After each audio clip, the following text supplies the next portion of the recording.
gonna be amazing. We are live. Like most of the games that we've run, I've been on, like, I've either been coming up from a peyote trip or like in the midst of an ayahuasca trip. So, like, you're as long as you're relatively lucid, most people don't notice. Jordy, when are we live? About 30 seconds ago. Fuck. It's okay. I don't know if I could play D&D live. I just have so much. I'd either like. I don't know if the multitasking would be really hard, but I definitely know I would make some stupid ass decisions. I think it would depend on what kind of gummies you're on. So have you been high like since you started playing? I'm so sorry. What? Sorry? I interrupted. Kaylee, go ahead. Oh, I was just saying there's like a lot of variants. Like I have these ones, they're like sativa and CBD, and if you just take like a little bit, it kind of makes you like kind of just like wee, like not like I'm it's like I feel really chilled out and this is fun. Yeah, nice. I got like a fun grab bag from a pal. We did like an online order together. Oh, sick. Go for that Afro Man vibe. So if anything goes down shitty, you can just blame it on being high. So well, yeah. I really wanted that bow, man. I swear, I just really wanted it. I went to, you know, those like little windmills that people put in their garden. Yes. I was like, I could tell that I was high because I went up to it and I was just like, oh, look at that holographic rainbow. How do I capture this beauty in a photograph? You know, there was someone in the person that set that up, they're like, finally, someone appreciates it. But yeah, I was like, went up to it and like took my mask off so I could kind of blow on it just to see it move. Yeah. That's beautiful. Okay. You gotta enjoy those moments in life, you know? So you say pinwheel or windmill? I think of them as windmills, but I don't. Yeah, like the little, probably a pinwheel. Yeah. Windmill, I was thinking like a full-on Dutch, like with like a wood. That would also be really cute. Is that a thing in gardens? Like what? So then when you like holographic, I was like, oh, they need a pinwheel. Yeah, I don't know. I don't know the name for them. I just know the wind moves them. It's beautiful. Yeah. Now I want like a little like windmill, like a little Dutch, like with the in a little fairy door. It has to happen. Let's make it happen. Yeah, craft. Oh, I always Jordy, you've changed the tagline of this from Dungeons and Dragons to just hanging out, right? Or just yeah, it's called Dicecream Downtime. Perfect. Yeah. I like that branding. That's very cute. D&D and drug talk. Downtime. Anyone want to hang out with us while we take like CBD gummies and just chill? I don't think I could handle that, but it sounds. Show you guys the new laundry baskets I got. Okay, so. Ooh, see, I would be so into that. Like, no lie. Off my brows. All right. So with that, Jordy, reel us in. I'm reeling you in. We're going off the rails. Yeah. On a crazy train. No. Okay. So. Okay. So last we left off. I have things. There we go. The party having made their way into the high forest to the grandfather tree and meeting up with the Uthgart tribe, an individual named Jessa, who brought them back to the Uthgart clan, meeting the leader of the people, Borvald Orkbane, their father. Borvald understood that the party wanted to make their way towards the grandfather tree, an ancient entity that they refer to as an Arakor, a huge tree warden of some kind. But asking that in order to do so, they would have to complete a task for them and assist with expelling a blight that had been afflicting the forests that had surrounded them, and be able to kind of earn their right to make an appeal towards the grandfather tree, towards the Arakor, in order to access whatever lay inside it. The party ended up finding a massive, disgusting, blobbish entity that they don't know the name of, but I can reveal was a Sybriex, a demon entity of amalgamated flesh and body parts held together by magical chains, seemingly coming from some plane other than the one that they currently reside.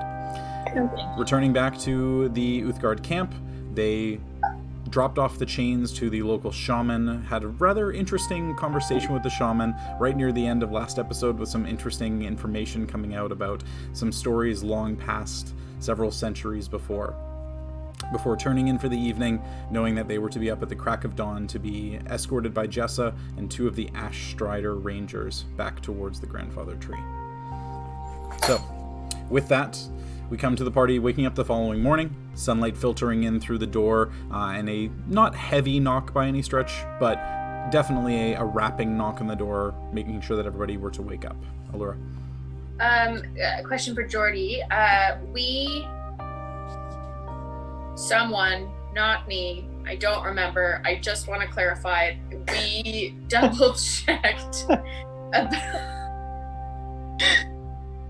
about using magic in the grandfather tree. Yes, you did. Okay. The general rule of thumb that you came to understand was out of sight, out of mind. It's only if it directly affects them specifically that it would be an issue. So if you were to be in their presence, it would be requested that you not do it unless it's in extreme circumstances, kind of thing. Okay. Yeah. Okay. Your speed can. Speed can. So, with Jess outside the door, the heavy rapping on the door, and all of you coming to and getting ready and preparing all of your gear, making sure that you're bringing everything with you, you step outside and you see Jessa alone today, not being escorted by Volan or Triss.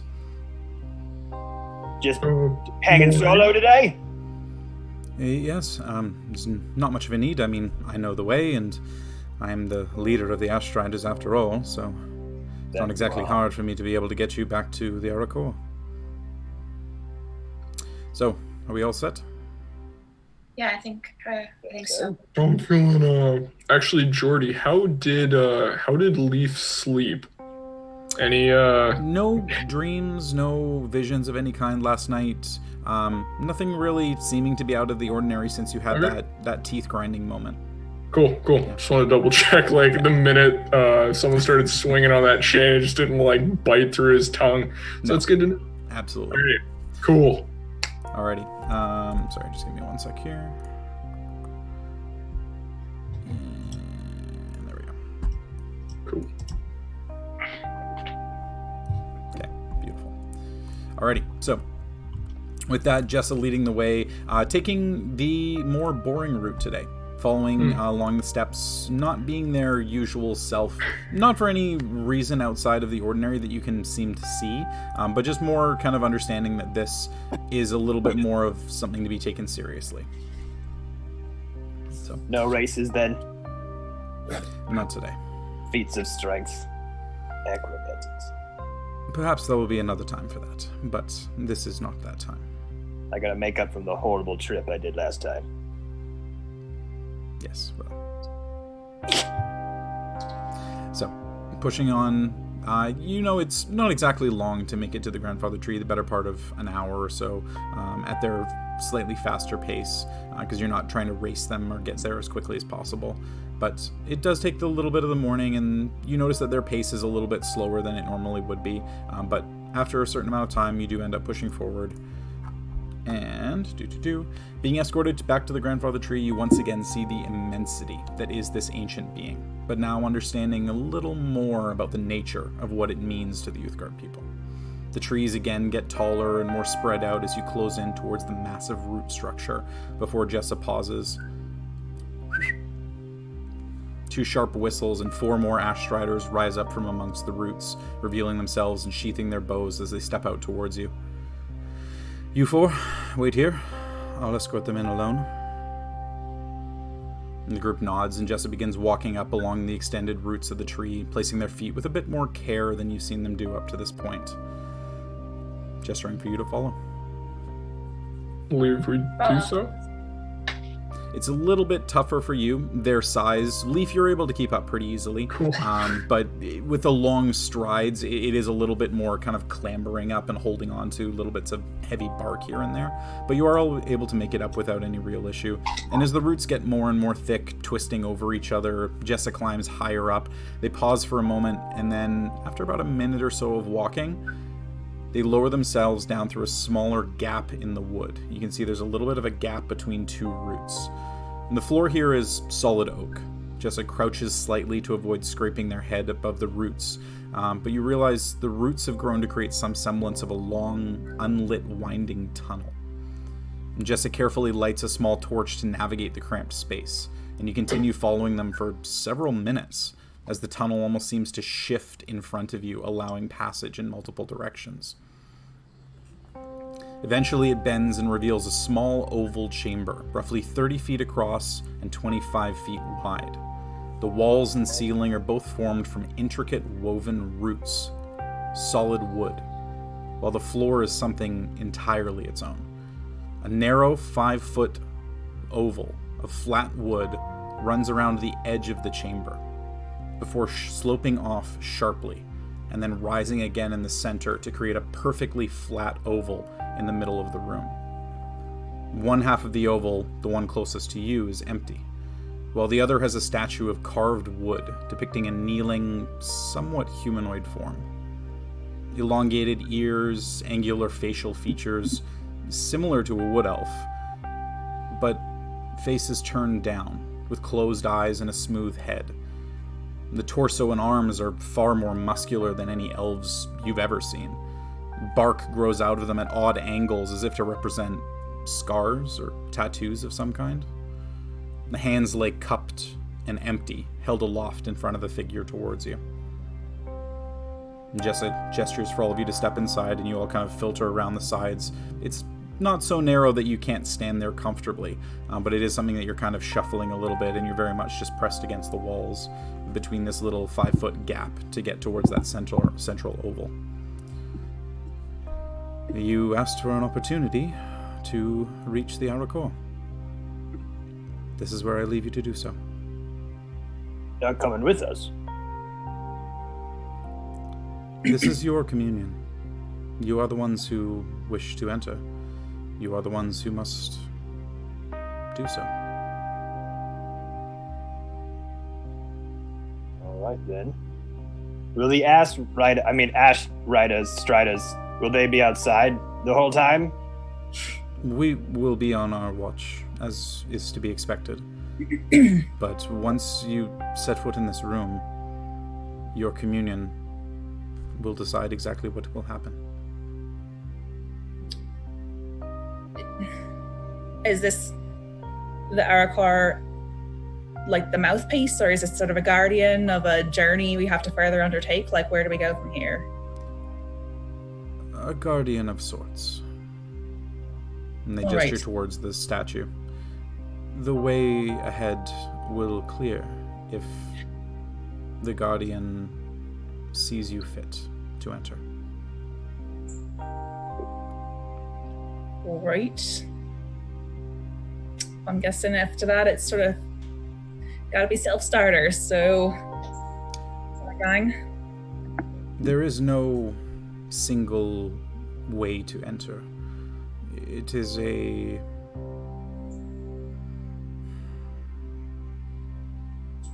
choice that you must make, and a path that you must follow based on what your requirements of the tree are.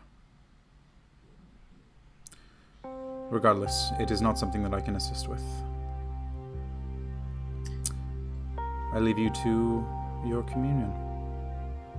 And they turn to leave. And as they do, you see the path that you follow to get in here. You start to hear creaking and groaning of wood along the path. And then you kind of hear a little bit of a... as if something were to seal off behind them. And then silence in the room. So, just to make sure that the description was apt, essentially you're in an oval room, and the edge of the oval room is a pathway that you can walk. Then there's a little bit of a gap, a 5-foot gap, and then a smaller oval in the middle with the statue on one side and an empty space on the other. Sorry, so with the gap, there's like just empty space, like we would fall through the bottom of the room. It's essentially like the tree has been like cut down and back up. So if you can imagine like a mold for making like a ring, it's kind of like that. Okay. And there's no like bridge span or... It's just a 5-foot gap. All of you can jump it. It's not too far for any of you to jump, but it's more, it seems to be differentiating between the outer ring and the inner ring. Seems sus to me. I'm gonna start walking around. Okay. I'll go to the right. Sure. And you walk around, and it's 30 feet across, about 25 feet wide, and you do a lap and kind of come back around, and the walls are solid wood. The roots have kind of overgrown each other. They're definitely smaller here. They're not like the massive pieces that you saw when you were outside. It appears to be whatever this room is, whatever it's made of or made from, appears to be something that is designed to have the room be its own entity.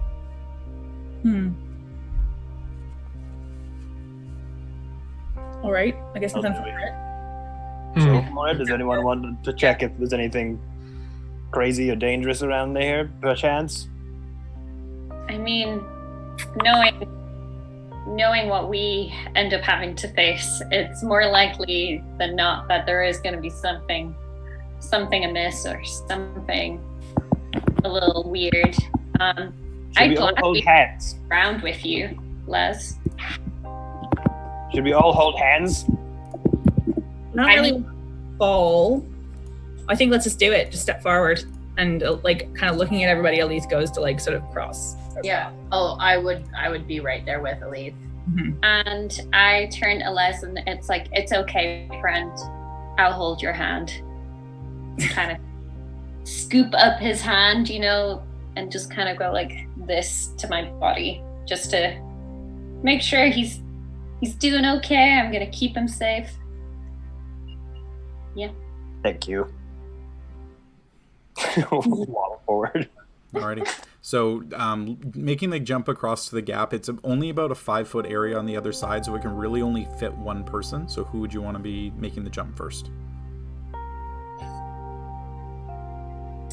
Jessa said we need to prove our worthiness. Yeah. Who do we think is the most worthy? I'm sorry, folks. It's gotta be Leaf. Mm-hmm. Leaf, don't mean to embarrass like this, but it's you're. Oh, that's fair. Right. And sorry, just to bring me up to speed. I'm sorry. We're jumping across a pit here. So it's just a 5-foot little gap. It's not even a pit. Okay. It's something that, if you were to fall, you'd you drop your foot 5 feet down, kind of thing. Okay. But it's just a short little gap. Okay, before I cross, I want to kneel down and just sort of commune do a quick vibe check with Eldath. Just want to, make sure that I'm not about to perform any sort of sacrilege here. So are you actually casting Commune? Sorry, no. That was, can I just get I don't know. Just like a general check of general feeling? Can I have a sign? Nothing in the room really radiates issue. If anything, this is one of the places you would imagine that Eldath would be perfectly fine with you being. Surrounded by nature on all sides in a room of solid wood. Okay, then I will, hop the gap. Okay, so you hop the gap over. It's short enough, and you kind of find yourself now standing, and you see this larger humanoid statue kneeling, hands cupped forward, and head kind of bowed down to the ground. Okay. Can I turn to the group and say, okay, I think everything's okay, or should I see if I see the statue in supplication, does it seem like there's can I investigate it at all? Just make sure that, there isn't a spot for me to put an offering or something in? Sure. Go ahead and make an investigation check. Okay. Are you dead? No, I'm okay. I just want to check something out before y'all come down here. Sounds like something a dead person would say. Okay, so just a flat 15. 15. Aside from the hands cupped out in front of the body, not really. There doesn't seem to be any grooves or crevices in it. It's very nice workmanship. You can clearly tell that the eyes of the figure are closed. The figure is hairless. They are bald. The arms are very muscular, and the bark is kind of growing out at odd angles. Okay.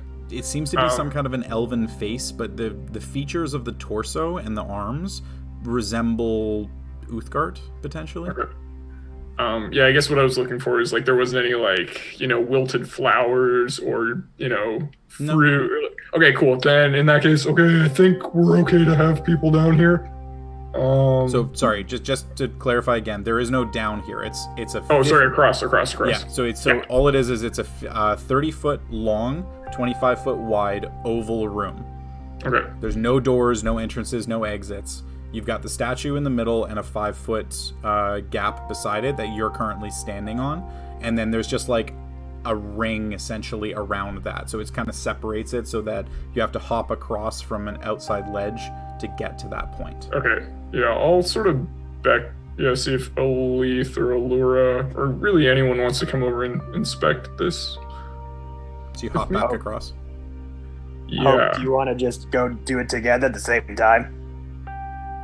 There's only room for one person. Yeah. Well, we could behind me. Fine. You could go on my back, Les. I could That could be carry fun. you over. We would try to if I went on her back like a piggyback and we both went on There. together. There. Piggyback. Yeah, theoretically. I hope go and make a strength check for me. Okay. Just bucket dump Les into the hole. Eat. Oh my god. I mean, it is a natural 1, but it is. It would technically be a 5. Les, you jump up onto their back, and it's a 5-foot gap, which is a pretty decent distance. But taking armor and weapons into account and that uneven footing, you hop up onto their back, and they just kind of shift a little awkwardly, and you find yourself and slamming your hands down onto the center area to stop from falling into that little groove. Doesn't seem like that something didn't you can work. really do. You got over here. Well, whatever, however it works.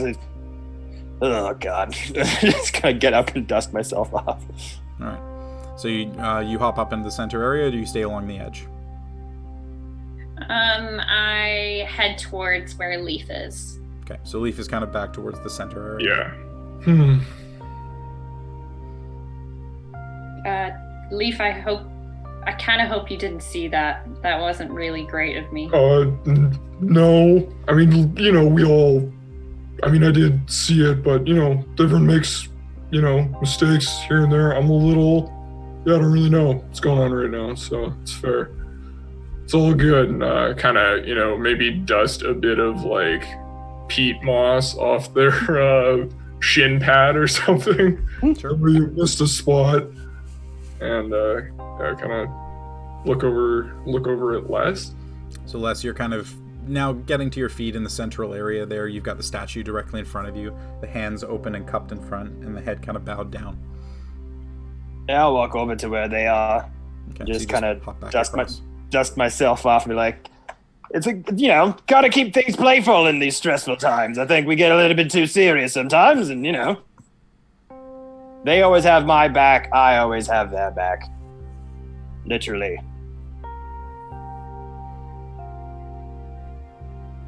Yeah. So Les, Are you you're talking on to the statue? pedestal in the middle. We're all on around. You're beside like the statue. So you're talking to a statue right now, right? Are you talking to the statue? I'm just generally talking to both of you. You're in my vicinity. Pretty much Sorry. you're kind of 10 feet away from everyone. Yeah. All right, cool. Les, are you gonna try anything? Do you see anything? What do you I am over by the statue, just looking at it. Okay, if Les is over there, I'm gonna cast Detect Magic. Okay. And see if anything pings. The statue does appear to be magical. Okay. What kind of magic? It would be abjuration magic, protection magic. Abjuration. Okay, cool.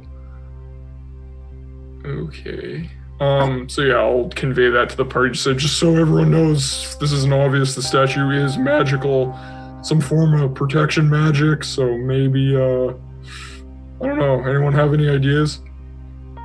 Well, I kind of got something, but first, before I'll get into my idea, is there any Elven writing or symbology that I would kind of know around or on the statue at all? You've had a little bit of time to look around. There are no written words, letters, nothing. It's just the statue in the room. Has anyone tried? No one's tried talking to it or anything like that. Maybe it's just because where I come from, we're a little grimmer than the tree huggers over here. But I think maybe drop a bullet into the hands That'd be my thought. How else are they going to judge your worth but by, your very materia, your essence? But I'm not really that versed in magic, so I don't know if that's making sense for your calculations or not. Les? Looking at the statue, it has its hands out. Inside of the hands, are there any evidence of residue or markings or anything that would lead me to believe I could have a hint as to what people have been putting inside the hands, possibly? Not from what you can see. The hands just kind of form like a pseudo bowl. There's little tiny gaps in the wood. Like, it probably wouldn't hold a liquid of any kind without it flowing through a little bit. Otherwise, it's just that the hands are just kind of cupped. It said that we need to... This is a test to know how worthy we are, correct? Very worthy, clearly. No. I take both my spears out, and I lay them on the hand of the statue. Okay. So you take both the spears out and lay them... It's a little awkward, like the hands are big, but you're kind of able to find an angle where they're kind of propped up a little bit. Try to balance them. Yeah, you find a balancing point, and 5-10 seconds passes. Nothing seems to happen. Oh, thank God. I really like these. Do you think maybe some sort of water? Les, I know you can make water. Is that a thing?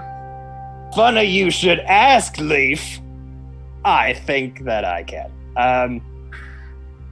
Plants love water. It's a fact. I mean, maybe don't flood the place, but maybe... Well, no, actually, I don't know. Maybe do. I don't know. I would love to do wall of water. That would be great, but I don't think that would be great here. Let me see. Does anyone have a water skin on them by any chance? Actually, yeah, I guess we've all got water skin. I've also got a bottle of holy water. How is it going to judge that we're worthy from putting random water in it, though? I don't know, Elise. These things always confuse me. I just try to think of things that might work. I think Leaf was saying water that you summon. I don't know if you can do that. But I think putting something in it that we've just been carrying around with us isn't going to really give it any hint to our inherent nature. Mm-hmm. Well, And then start value strength and prowess and like glory on the battlefield. That seems to be what they are, looking at to be as valuable and worthy. They seem, as a culture, they seem to prioritize that. So is there something that we can do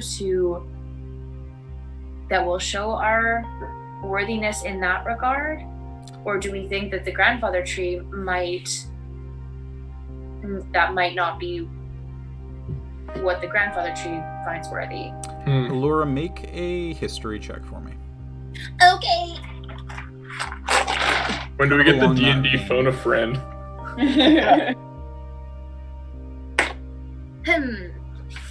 History? History. I'm gonna go through the notes here. 13. Okay. In talking to the Uthgardt, seeing their society, that would make sense. The tree long predates them. All right. I'm going to try my blood idea if we're not going to try anything else. Yeah, please. I go right ahead, Alif. I trust your thinking. Let's just see. Les, will you come back off the pedestal? Unless you want to try your water, let's. I mean, I don't want to, I can produce either a lot of it, but I need a water source to be able to shape it. So, I could flood the room, but I don't think we want to do that. Squirt it out of your gills or something. I mean, that's weird. I'll let you do your blood thing first. Produce, I can produce many liquids if you like. Look, I really don't. I'm a little bit shy, all right? I don't think this is the place to be doing this. Pick one and produce it, or get out of my way so I can put my blood in this friggin' hand. All right. Jeez, no. jeez. Oh my god, I'm 13 fucking years old, and Amanda and I know are thinking the exact goddamn same thing. Pick one and produce it, dude. Leaf. I get out of the way with my hands up and just go like, all right. No, you sure you don't want your hands down, Les? Jesus. Not yet. We haven't gotten to that part yet. All right. Pull that kilt. Scream after dark. We're The good. ultimate seed for the ultimate plan. But, you know. I placed my seed inside of... No. I think we're... Oh, Jesus. Like, goes to pull out the, like, poison dagger and then, like, catches herself and it's like, and grabs the adamantine scimitar and just makes a small little cut. And she's not as dumb as the people in movies who cut hands right before they have to use them. Nice. Nick right here where it's not going to bother her and she can pull her sleeve back up afterwards and let it drop into... Okay. How deep of a cut do you want to make? Do you want it to be a single blood droplet, or do you want it to like be bloodletting onto the Oh statue? boy. To the point where not you take damage. bloodletting. So it's like somewhere in between. Like she wants like a few drops of blood, but enough for it to like, but not enough where she like produces a torrent that's gonna just. Gotcha. Okay. Gosh. Elise all right. gets a little lightheaded. Yeah, So- exactly. I'm not giving blood here. I'm just letting it taste me. Yeah. Okay. So with that, you take the adamantine scimitar. You do a nice Into the hip. grooved cut into your forearm. We'll say you take 1 point of slashing damage from that. And you release enough blood onto the statue and onto the hands, and you kind of see the blood impacting and dropping against the hands. And then you cover your arm up again, wait 5-10 seconds, and the blood just starts to flow through and eventually kind of trickles down onto the ground. Doesn't seem Oh to do shit! And I anything. just like grab a spare rag and just like wipe it up. Like nobody's. Come here, we can fix that. And kind All of. right, blood isn't working. Is there anything we know specifically about this tree that we're not thinking about? Some kind of detail? Did anyone remember any talks with the youth guard at all about it? Can I? Or readings from the library. The only thing I can think of, can Alith, or I'll say it out loud in case somebody else knows this more than me. Does anyone really know, like, I mean, I know what it's sort of more in Drow culture, not so much in Wood Elf culture, and where we are quite different, but does anyone know, is there something about value or worth that, like, pings for a specific value or symbol or something in Wood Elf society? I'll say for that, Leaf, make Okay. either an Arcana check or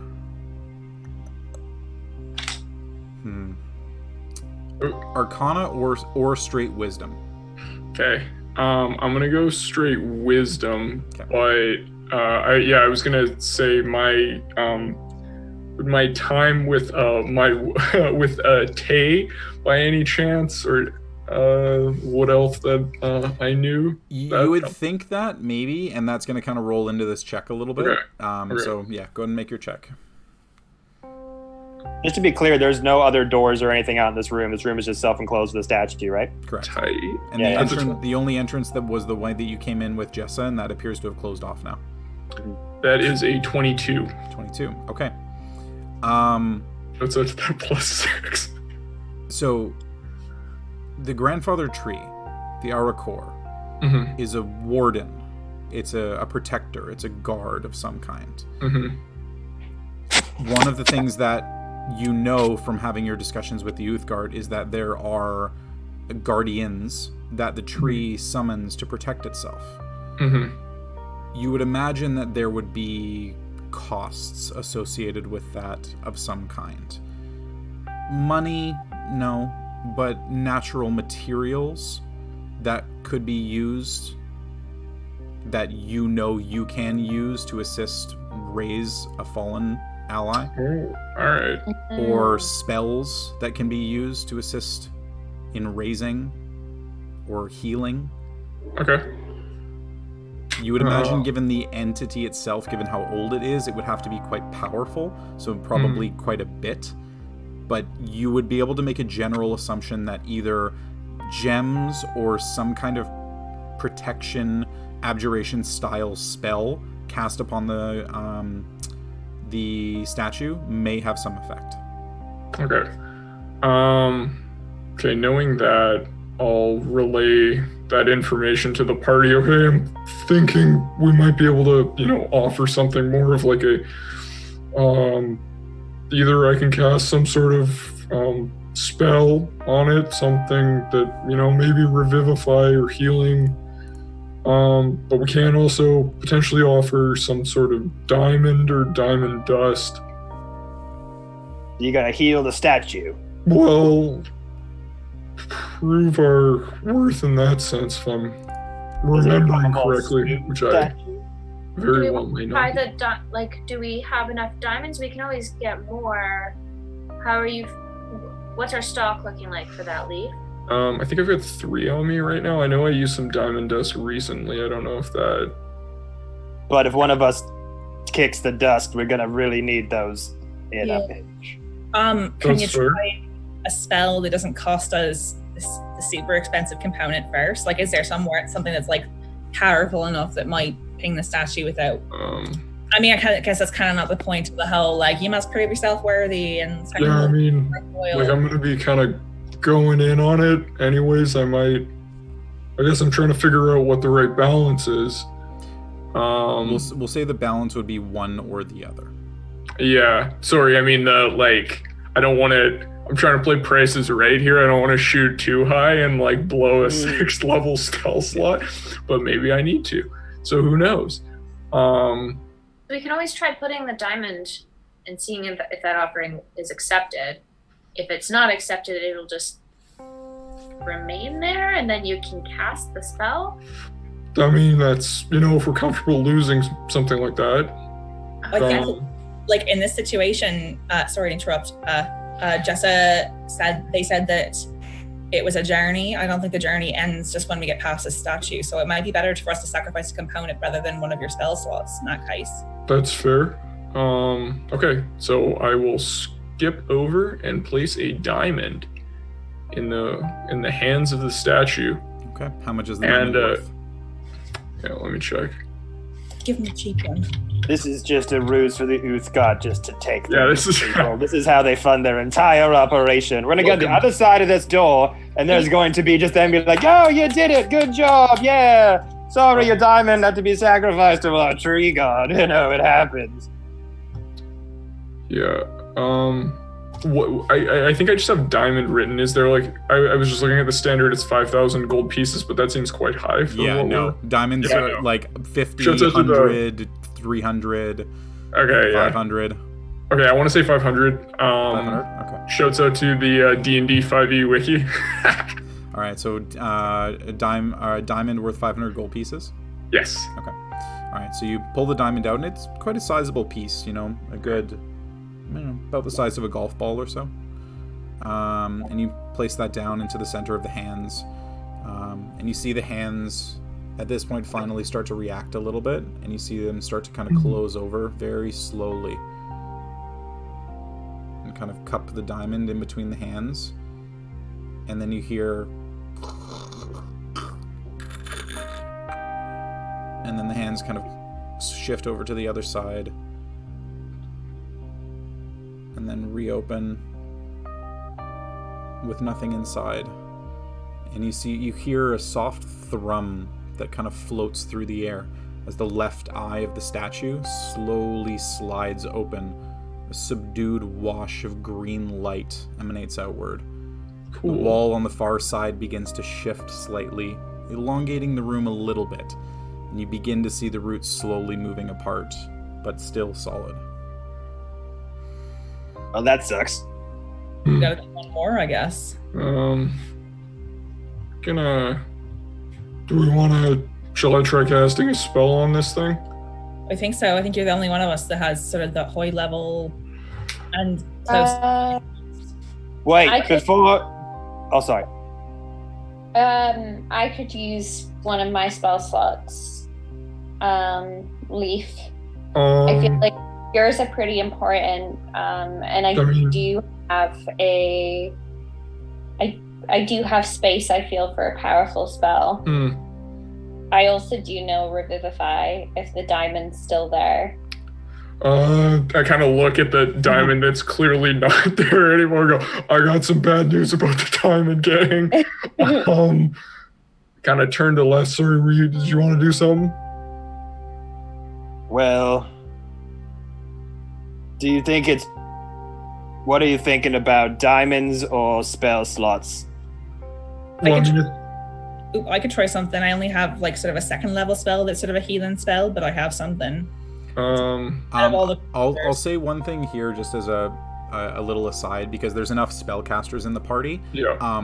Gems are valuable. Diamonds specifically are useful for certain spells, but gems do get used in the casting of spells. So you would imagine that if a diamond were to be accepted, there's a good chance that another type of gem would be accepted. Okay, cool. Does anyone have gems? I think we sold all of our gems. Yeah, we hit those pawn shops hard.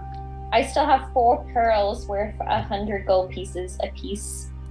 Yep, I've got I'll pull out. I've got 2 gems worth 50 gold pieces and 3 opals worth 50 gold pieces. For the 500 gold piece diamond, when we said the roots moved a bit, did you say they moved like 50%? Like when we got like a quantifiable... One eye opened and the roots moved a substantial amount. Okay. Do we think we can maybe hit... Does anyone have something? I mean, if I was to guess, I seem to remember getting about 500 gold for a diamond this size, maybe something of equal value or collection of things of equal value. I'd happily give some pearls if anyone else has any other kind of gems or rarities that could be useful. Allura starts just like pulling like gem after gem after gem out of her bag. She's got so I've got the 2 gems worth 50 gold pieces each, 3 opals worth 50 gold pieces each, and then 4 carnelian stones from an eye patch. They were worth 10 gold pieces each. Oh damn. Okay, well, yeah, those as well. So that I've sold my gems to get this 250 basically. And I have 400 gold pieces worth, so 290. Yeah. Cool. Do you want to try and hit 500 in here? Yeah. Allura, if you're comfortable like putting forward yours and mine, and we can try and figure out what makes up to 500 between the 2 of us. I'd be happy to put in some gold too, so you aren't the only ones out something. Or we could, pay you back. I don't know if gold. I don't think that gold is. No, I mean if you put in something that's worth 500 gold, planning on selling, I don't mind paying you some gold back for that. Well, we'll deal with that later. It's okay. That's okay. I'm trying to think of like other things that I would have had in my like spellcasting kind of components. So if Allura has 250, can I put 3 pearls and then 200 gold pieces worth of Allura's gems and opals? Like, I'm imagining, when a customer, like when someone is in a different country and they don't know what their change is, right? There's like, and Allura's just holding them out in her hands, like, I don't know how to make this work, and I'm like, are you okay if I just kind of take them out and put them into the statue's hands to try and make up to 500. We'll get bus fare, don't worry. Mm-hmm. Awesome. So wait, what am I left with? You are left with approximately 50 gold pieces worth of something, plus your 2 10-piece garnets. Is that correct, Jordy? Carnelian. So I've got 2 carnelians and let's say 1 opal. Okay. So with the assortment of gems being placed into the palm, hands again close, very slow, deliberate manner. And you hear the crunching of what almost sounds like glass in between the palms. And then as it rotates over and the hands open up again, you see that the gems appear to be gone. And with that, the second eye slowly slides open as a second wash of green light now fills the room. And over the next few minutes, the roots of the far wall recede entirely, revealing an unlit hallway beyond. At that moment, you all hear a low, rumbling voice in your mind, almost sounding out of breath. God, defend, hidden, twisted, trapped, weak. And then Leaf, you feel the scar on your arm blaze like it had been placed in a white-hot fire. Yes, my faith in you was correct. The last could not breach these walls. He lacked your conviction. And the scar sears with pain again. But you shall see. Try as it might, this prison will not last forever. Okay, I just want to clarify. Was I the only one that heard that last bit? Correct. You were the only one that heard that last bit. Everybody else was kind of like looking around, trying to figure out what was going on, and then they all started to look to each other, and then you like almost drop to a knee and you look at your arm. Nothing is different, but the scar is just white hot against your skin. Oh, fuck. Oh. Laura? Oh. Did anyone hear anything? Leaf, are you okay? I've been better. So was that the same? Just to clarify, what we heard in our head was the guard, defend, twisted, weak. I missed some things So it's in the middle. guard, defend, hidden, twisted, trapped, weak. And the voice sounded almost out of breath. Oh. I heard some words. Yeah. Was that the same voice that you keep hearing in your head, Leaf? The one that we heard?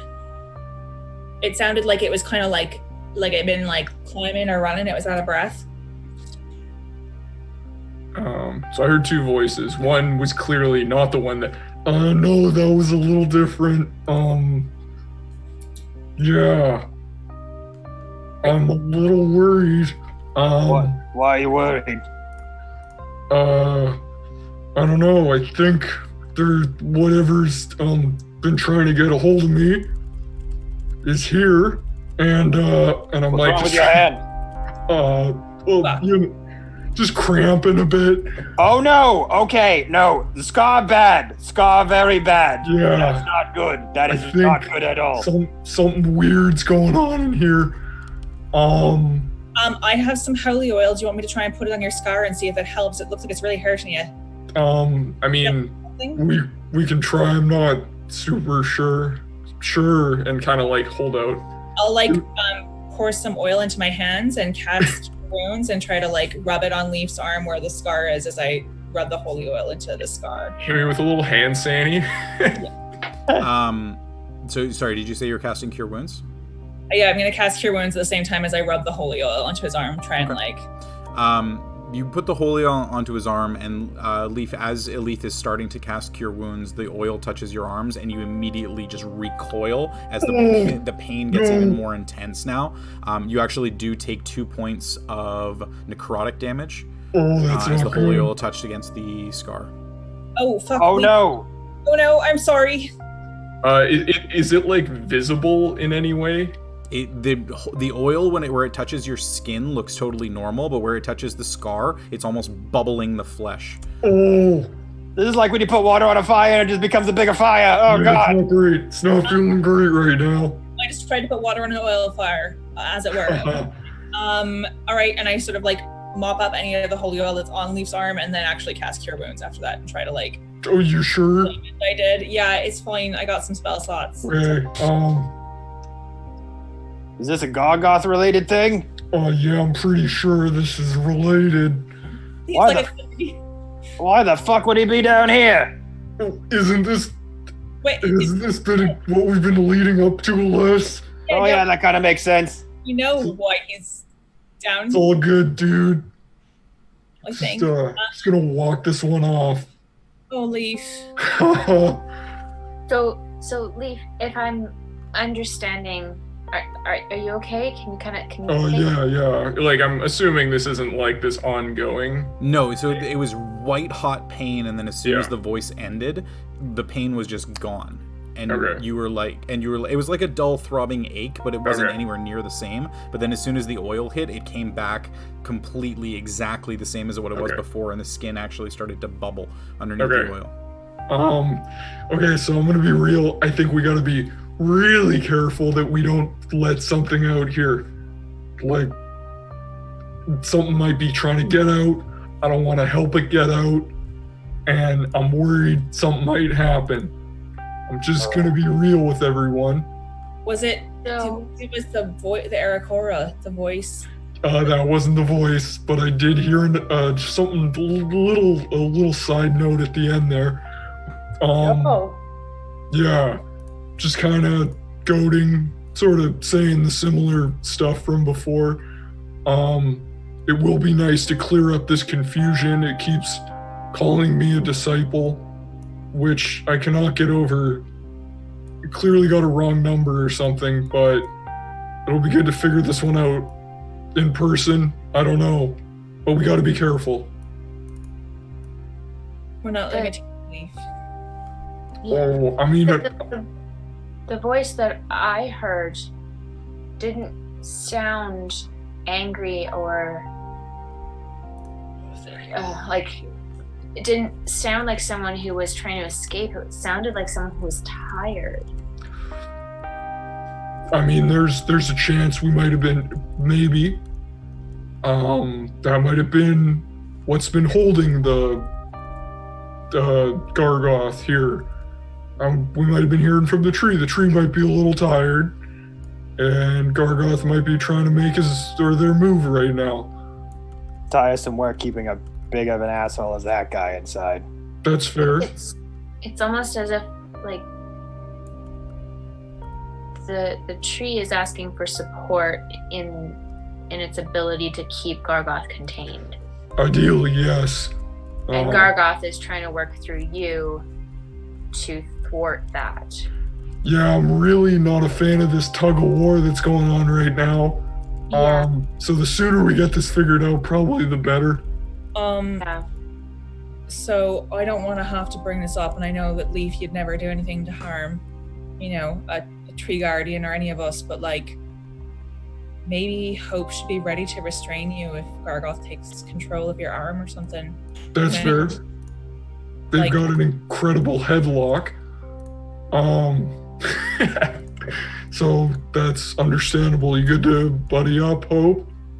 Oh, always. I mean, if you want, we could. I think to protect the group, we could potentially tie ourselves together, like tie our arms together or something like that, and then that way we're physically as well as mentally bound to one another. That's fair.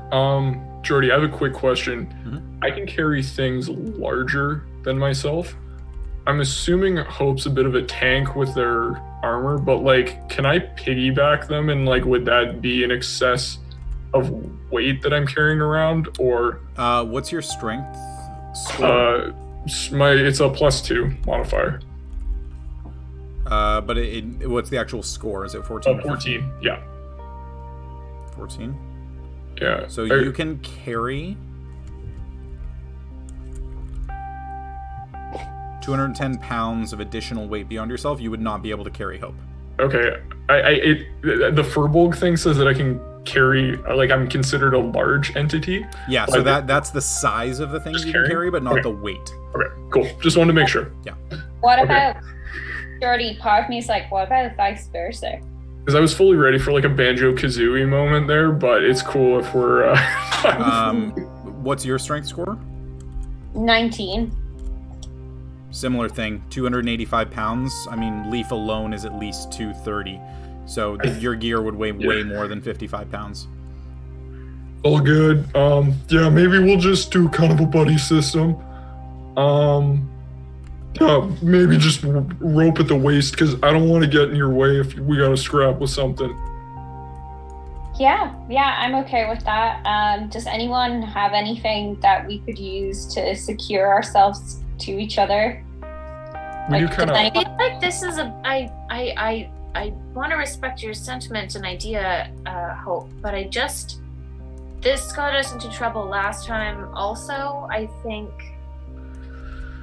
think us being tied together, or any of us being tied together, I think possibly like a better suggestion might be preemptively tying something to Leaf's waist that we can then, like with a loop or something that we can then affix or grab him, but not tying us together, just making it easier for us to restrain him if we need to.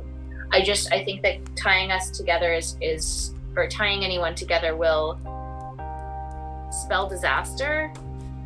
I'm not sure that we need to do any tying at all. I just sort of meant like maybe, I don't know, maybe we just all need to be prepared to watch out if something takes over Leaf.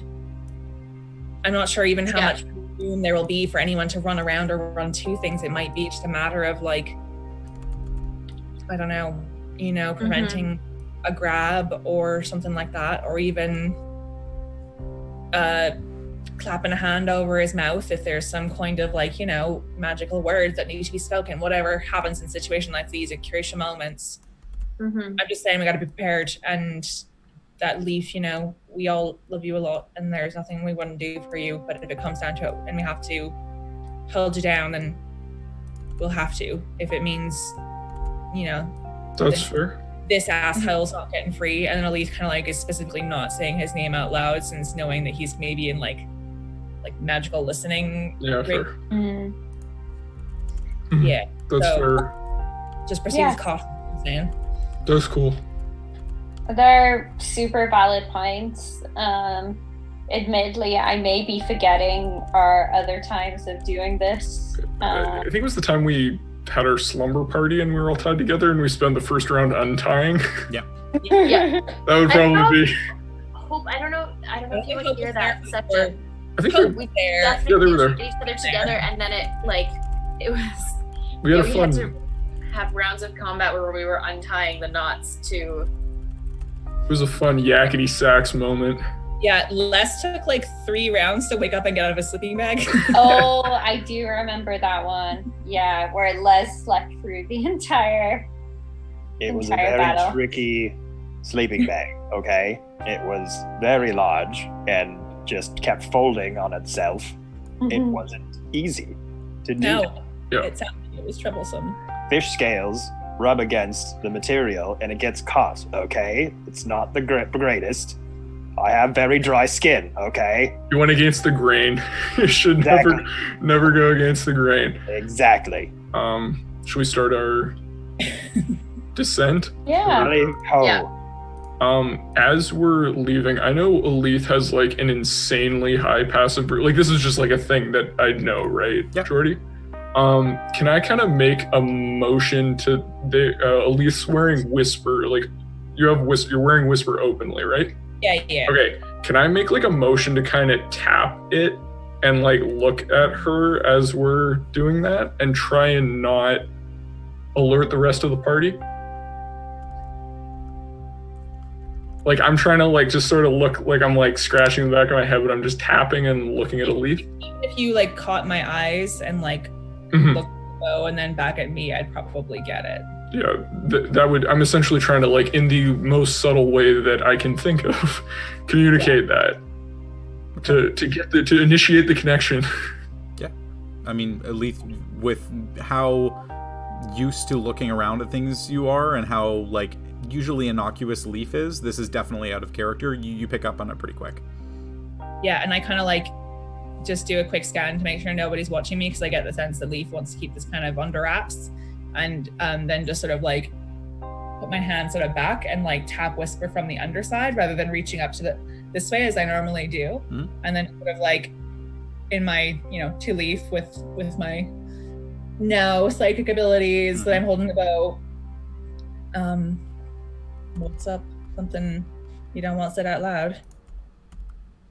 If it gets weird in there with me, you said you're willing to do anything, so just make it quick with me and make sure I don't hurt Hope or anyone else. It's not going to come to that, friend. I meant more like, we'll help you. I'm just saying I trust you to get this done. I don't know if Hope would have it in them. I'm just saying I don't want this getting out. I know this is heavy, but I trust you, alright? If there's nothing else that we can do, I'll do what it takes. But I'm not going to let it get to that point. Oh, I appreciate it. And then I de-initiate connection. Trying to keep it light. Like traumatized, like, and Leaf is like finger guns at her, like pew pew. It'll be good. Alrighty. So, everybody Wait, feeling... sorry, I had something. Oh, sorry, go ahead. So, this is something I wanted to say to Leaf a little bit in confidence. So if we're moving forward, I would try to let the rest of the party kind of move ahead of us while I try to... If I'm thinking correctly, we're probably assuming the regular party line of like Allura, Alith in front, Hope and I at the back, and you in the middle, so you can probably tail back with us. Yeah. What's going on, dude? So as we're kind of moving forward, I'm kind of sidling a little bit back as, you know, Hope is kind of moving a bit forward, and I'm kind of slowing down a little bit, trying to get a little bit of distance between the party and everyone. And as I'm doing this, sort of sidling back, I want to take the Ring of Regeneration off of my hand and kind of slip it into my palm and just kind of settle back to Leaf and just kind of in a bit of confidence be like, no matter what happens, friend, we will never let anything happen to you. Oh. We have your back. And I want to go in for a hearty handshake. Predators. But I want to try to slip the ring onto his hand as I do. It's a very good idea, but knowing what the ring is, you know that it takes 45 minutes of focusing on it to attune to it. Oh shit, okay. It's not an item that can be passed around. Never mind then. Yeah. Scratch that. I like the idea though. Well, we still going for do a all handshake, that, so minus Still the do ring it. swapping. Fuck. appreciate Okay. it. Yeah. I had an idea of a ring mixed with like, if the scar on his hand starts getting fucky, I'll just lop it off. And then he'll grow back his hand in a couple days. That's fine. I mean, we can figure something out. It's an idea. Yeah. Well, It we takes can, 45 minutes to do, and the shit that we're attacking might happen before that. we can workshop that idea. But anyways, that's what I was hoping to do, but never mind. Cool. Goddamn attunement. All right. And Jordy, I always want to check it's the left hand, right? It is the left hand, yeah. Left arm. Yeah, Okay, cool. left arm. So it's essentially wrapped around your hand and then a little bit of the way up past your wrist. Cool. Leaf is canonically left-handed, so he's gonna have to relearn how to write. You can still write. That's the thing. Oh, It no, doesn't no, impede no. I mean, your if we movement. lop this Oh, thing if you off. lopped it off, yeah. Actually, in doing that talk, I'm gonna go in for that handshake and then just kind of pull him in close and basically just for time's sake tell him that idea. Basically saying like, listen man, if that scar on your hand is the connection to this Gargoth, I still have my Ring of Regeneration. If for some ever reason we need to lop that thing off, you will get your hand back. I promise. That's a solid plan, dude. I appreciate that. Thank you. Can I do the little chest bump when we're like real close? Yeah, bam. Cool. And then Leaf is immediately like, shit, I just told Leaf they can shoot me. I'm trying to, should have gone with this first. If we get into the shit and if you think that's a good idea, say the word and I won't hesitate. Sounds good. Are you two trying to be still or quiet, by the way? Or am I So quiet. I'm trying to say this so no one else is hearing this. I'm This is assuming like- it's like a small passageway. I'm pretty sure. It's like echoing. It's just It's not echoing because it is a wooden passageway. It is absorbing some of it, but it's like you can kind of be close enough to each other that words are able to be exchanged without anybody else really overhearing, right? As much as you're all very much there as a party, it's not like you're like, hey, what are you doing? Hey, what are you talking about? What are you talking about? Why are you whispering? Yourselves. Like, tell the rest of the class. You can still have private conversations even in that small area. Cool. All right. So, everybody all set? Mm-hmm. Yeah. All righty. So, new music. In the meantime, I've just been asking Allura about like the grammatical syntax of like Thieves' Cant up above, like. Okay. No, Jordy, just so we know, the music that you're putting on, it's like fun, happy music, right? Yeah, it's not deep pounding bass drums or anything like that. Yep. Sweet. Allura is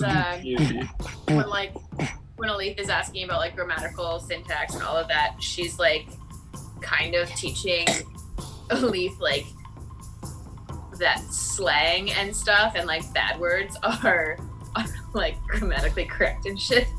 So like she's maybe like teaching her like what's the word I'm looking for? I want to say bogan, but that's like not good. Like, are you just teaching Alith naughty words? Is that what's confused? Yeah, but like, but that it's like the normal words. Right. I'm trying to troll you. In Thieves' Cant, you're like, yeah, and like these words that normally would be kind of like inappropriate and or like, you know, kind of slangy. In Thieves' Cant, they are the correct version. And I'm like, oh yeah, right. So I would never have known this. So like, all right. Well, these lovely conversations, folks just at the back just being like,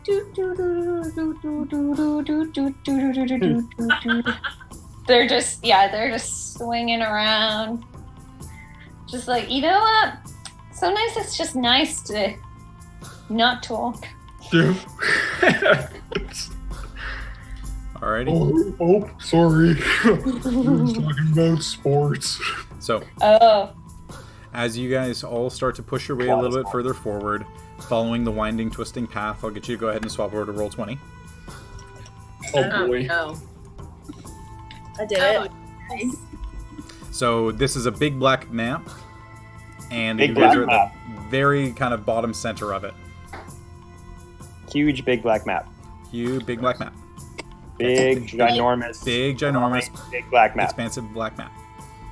I feel like you magic school bust us and we're all small and going into like. I've had friends try to make a Magic School Bus one shot, and it's the best idea ever. I would be into that. I want to play Just that. all dungeon crawls. You're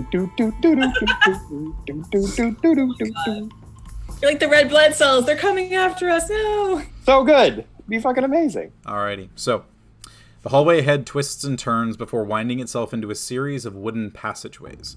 The ceiling stands about 15 feet overhead, with no visible light sources in any direction. You have a clear, straight path ahead for those of you with dark vision, which appears to branch off in multiple directions, and a second path on your left, which opens into a slightly larger area. So I'm going to go ahead and do some revealing. Just got to find my map here. Polygon reveal. Where? It's just a big black square still, I think, isn't it, Jordy? We've got a thing. It's like bottom middle. Yeah. Yeah.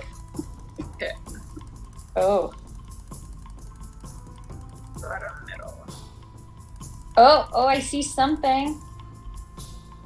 Blue eyes. Oh, there we go. Okay. Okay. So you can see Ooh, that. it's the penis. Yeah, it definitely looks. Or like a growler bottle on the side. With a sword through it. I was going to say it's a hand holding a sword, kind of.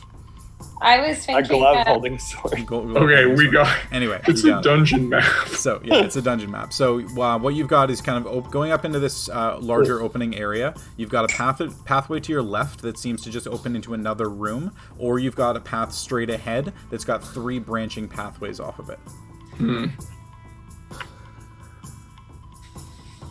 I'm for the one on the left, but that's just me. I mean, can can I look a little bit farther down? Is there to see anything on either side? So one thing just to clarify here, there are no light sources of any kind, so Leaf and Les are currently both blind. Right. Oh. I can bring out my globes. It's much appreciated. Oh, bring out the glow. Do I hear anything? Do you hear anything? Go and make a perception check for me. Ooh. Jordy, has, when we went into that room and our passageway that we'd entered disappeared, is that happening with us now? Like, are we being driven forward? Like, is there a possibility of going backward? You can go backward to the chamber that was with the guardian statue in it, but it seems to be that whatever path forward, it seems to be the primary one. 19. 19. You listen very intently. Kind of make your way over to the other side of the room. You just hear little bits of creaking and groaning from the wood, and that's about it. Okay.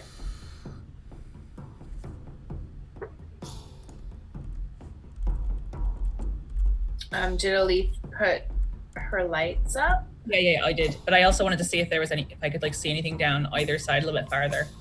Because I do have 210 feet dark vision, so. Yeah, so for you, you're able to see a little bit further down. You're going to be able to see this.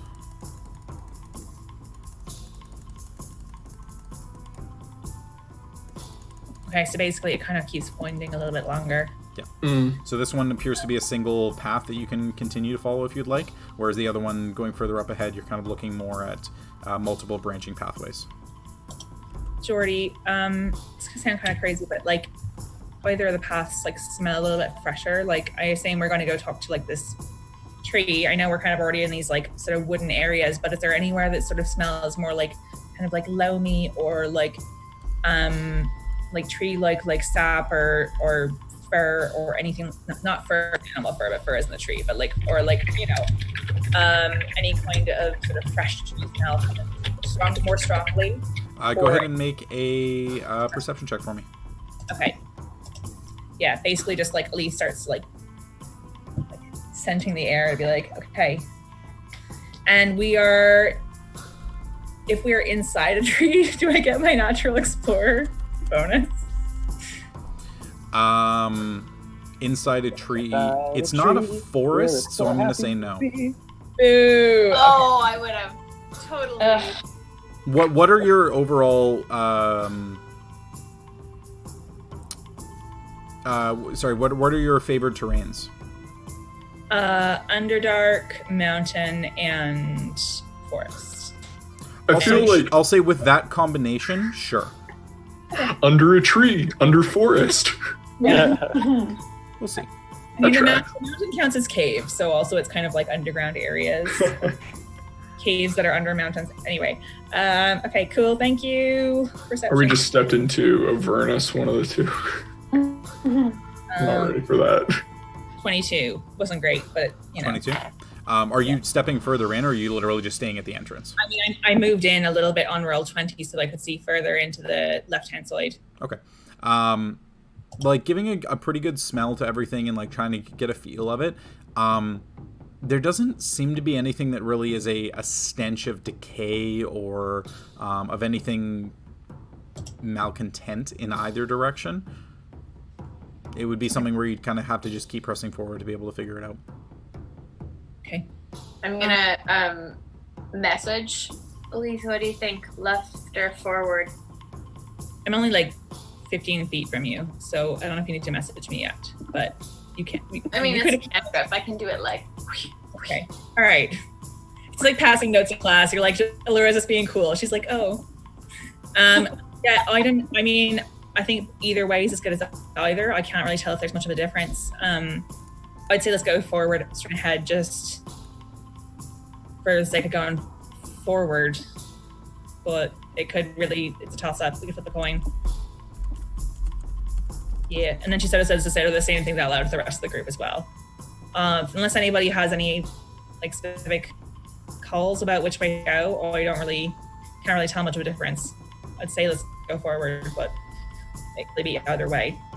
Mm-hmm.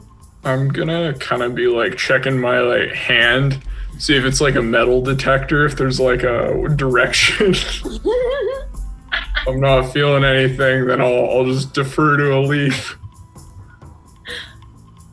Think we're good. Yep. That rub A535 really helps. Yeah. I could do a little. Sorry. No, go ahead. A little divine sense. See if that helps gauge. I mean, admittedly, it's only what I can see, and it's 60 feet ahead, which is pretty similar to my dark vision. But maybe it could give us a clue for just if there's anything untoward in that area-ish, perhaps. Jordy? Sorry, in which direction? Forward or left? Let's say forward. Forward? Okay. So using your ability, there doesn't seem to be anything that you can see within that range. Okay. Try to move up for a little bit, see what we can see, Alith. I don't mind scouting ahead with you. Sure. I mean, I think we need to be watching out for, I don't know if there'd be traps here. It seems like a place that people come and go, but it also seems kind of like, these people are all about trials. So maybe you still be careful. Yeah, I agree. I guess I'll kind of move a little bit forward with Alith, and then like making sure, we're not like stepping on any pressure pads or tripping any tripwires or like falling into any Indiana Jones traps. Right. Or like putting a foot down and then like, oh, there's not really a floor here. Woo. Yeah. He chose poorly. So, again, which direction? Are you going straight or are you going left? Straight. Forward. Okay, so you're pushing forward into the room a little bit. Being a little bit careful, kind of looking for any traps. Go ahead and make an investigation check for me, Allura. And then if you want me to move Allura's little widget, or can you do that? 13. 13. I mean, it's a solid wood floor. It's a tree. You're in a tree. You feel pretty confident there's no traps. Yeah, I think we're safe to move forward, Alith. Perfect. Okay, I'm just like slowly moving my little icon up forward as I kind of like walk farther into the room. Amanda, do you need me to move your icon on roll 20 or yeah? Yeah, okay. please. I'll just put you like a little bit behind me on a diagonal as we kind of like go together. Yep. And then just slowly moving forward, you guys can follow. Emma, do you want us to move your icon too?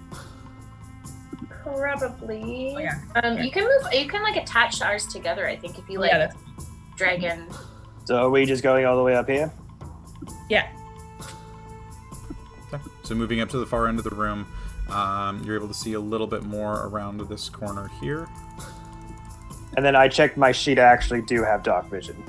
Yeah, so I saw apparently there was a silent errata that they didn't actually put in any books, and they just announced online and retroactively changed a printed book to make it so that Tritons have dark vision now.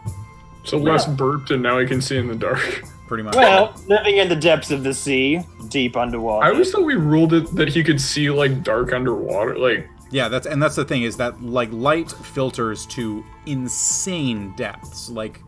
So that's kind of where things, I guess, come in a little. Anyway, it doesn't matter. Unless you've got dark vision, so the lights are up for Leaf. Okay, so that's going to be that. So you guys moving forward a little bit. That is that one there. Okay. There's something. So, looking a little bit left down the hallway, the relatively narrow gap opens up into a larger room with another pathway that kind of opens up into a room to your left. However, you do notice that adorning the walls are a vibrant orange flower that you all recognize as one of the tri-flower fronds from when you were swimming through the Star Mountain caves. Ooh, flower bad. Sorry? Which one? Which flower is it? Orange. But what does it do? Elith. Which flower is it? Yeah, so Elith, you can go ahead and make a nature check for me. didn't I already identify this one before because it you knew what they were, but you don't remember exactly what each one did. You know that the red one tried to grapple you, and the yellow one sprayed acid on you, and these ones are the orange one. Okay. 15. 15. I'll say on that check, you do know that these are a flower that emits a poison of some kind. It's not a damaging poison, but it tends to render individuals unconscious. Right. Okay, so FYI, gang, there's some plants here that'll kind of knock us all out if we interact with them. I can go through them, I think. It's kind of one of like those ranger tricks they taught us to move through those kinds of plants without getting injured by them, but is all you could also just cut them off and just place them somewhere. I don't know if damaging plants inside of a giant tree that we're hoping to parley with is maybe the best move. We're removing a giant thorn from this tree. It'll thank us later. We don't know how they view these flowers, though. That I agree with Alith. I think that we really need to be as respectful as we can in this space. I think that maybe we just pass this hallway. It doesn't look like there's any of these flowers on. Like we can move forward, and then if we can't go any further, we can always come back to this pathway. I'm gonna sort of look around, like knowing that I have Land's Stride, Jordy, in case you want to look at that ability, but it's what allowed me to move past them last time. Once I remembered it. So I'll just check out and look around, and so Leaf kind of like inches around the corner a little bit to see what's down the hallway with the plants. So Land's Stride. Give me one sec. You can also pass through non-magical plants without being slowed and without taking damage from them. So damage or entanglement is different from the poison that they emit. Okay. You would still be affected by this. Okay, I thought that last time we were like, oh, at least wouldn't have. Anyway, correct, it's fine. because the last one they were trying to entangle you and hit you with the vines. This is just a poison. Okay, then if I knowing my ability, I probably would not have been so cavalier about moving forward, and I would sort of be a little more careful. Okay, but I am going to inch forward just a little bit to sort of scout down that hallway, but just farther from the plants. Yeah, so you do see that there is another pathway that kind of a little bit further ahead, about 20 feet ahead of you there. It will splinter off to the right, or you can continue all the way down to the far end of the pathway, where again it starts to go to the right, but at a little bit of an angle. Okay. Well, each way is as good as the other right now, so we're working with limited information. I say let's one far ahead until it starts skewing instead of turning off either way right here. So you've got one path ahead that's got two branching ones, and then the one to your left from when you entered that's just the single path. Right. Anyone have any preferences? Let's check out the one on the right. Sure. Kind of checking the metal detector, nothing pinging. Sure. My focus is also just entirely also on leaf smell detector. I'll say throughout all of this, I'm probably a little checked out. Really deep in your head when you get something like that. Definitely a little rattled. So trying to play it cool. No, absolutely. Alrighty, so moving you guys further forward and taking that first path on the right. Let's just say before we get to that, we're gonna look around this corner and just to see what's there. Yeah. Okay. So taking a little bit of a better look inside, you do see that these are not the only flowers, but pretty much the entire room is filled with them. Oh. Cool. And you see that there is another pathway that branches off to the right at the far end of the room. You figure with a little bit of safety, you would be able to get past the ones that are within the room, but the ones that are right at the entrance there, each of you would have to pass through the poison that they emit in order to make your way into the room. Let's put a pin on that route. Maybe I'll come back later, sort of thing. Just to confirm, we can't run through and just hold our breath, right? Correct. Yeah, this is a poison that sticks to your skin, to your eyes, to everything. There isn't a way to get through without being affected. Cool. Like skunk spray. Yeah, pretty much. Farty plan. I mean, completely out there idea, but there isn't a way if, like, for instance, if Les were to conjure a like wall of water and you were just walking in that wall of water so nothing can stick to you, would that do anything? Swimming in the water. So you do know that swimming in the water when you guys went through the underground cave, these orange flowers did not appear to have any effect. You say we've got that. My wall of Oh, water. his wall of water is only like a 5 foot. Or no, that's control water. He can only control water in a 5 foot square radius. Correct. Wall of water, he can be a specific length. I think it can be like a specific length is and 10 feet high, 1 foot thick. Yeah, so it wouldn't be enough to fully obscure the plants. Oops. But I could It's do more like dry wall of water. I could do a ringed wall up to 20 feet in diameter, 20 feet high, 1 foot thick. So I could put like a protective circle that would kind of like separate us from the plants. Yes, with a wall but it of doesn't water. move. Right, I'm not telling it But if to it's them. 20 feet It wide, would we'd be it able would to be a circle just encasing that area from the plants, like a circle within the area of the plants that we would walk to the water, go into the donut, if you will, the center of the ring. The wall of water blocks the plants from us, from it, and we pass through. Technically. We walk into the hole of the donut. We walk into the water donut hole. The water hole. Theoretically, yes. I'll say make a nature check, Alith. Sure thing. Theoretically, yes, but fuck you, Kevin. Is it Right. just That's the name of our game, apparently. What's the total, Alith? 19. 19. It's a good idea, but the poison is still in the air. It would only yeah, but the wall of water doesn't mean that the air inside is suddenly non-existent. Fair. Could be a fast route, just run fast. But anyway, I won't tug on it. Okay. It clearly cannot No, work. think of it this way: it's a 10-foot wide gap that's full of poison. Putting a wall of water there doesn't mean that the area in the middle is suddenly devoid of poison. No, I understand that. But anyway, Right. I'm not going to keep this going. Let's go on to the next thing. Yeah. Yeah, Yeah. we have our passageways we can Troy. Yeah. Exactly. we get to the other one, it's perfectly chill. You know, if this wasn't a COVID time, I'd be suggesting we go to like a water park at this point. I'm like, do you want to be like in those like inflatable donuts going down a slide or something like that? Oh. All right, room on the right then? Yes. Okay. All right, let's see Get what around the that. corner. Alith, you getting a first glance in there. Yeah. Oh, wow, so bad. So for that one, boy. oh my god, why am I there? Turning down the right path, it seems to just snake and wind and then eventually cut farther south. Okay. Well, I think we should actually just keep going straight ahead. I agree. All right, let's go. Okay. Got a good bad feeling about the end of this corridor. All right. So making your way up towards the end of the corridor. Oh, thank you. I'm struggling to move my Oh, character. good. I can move you around. Thank you. I can see perfectly. I just can't look. It's so hard on the phone. There we go. All right.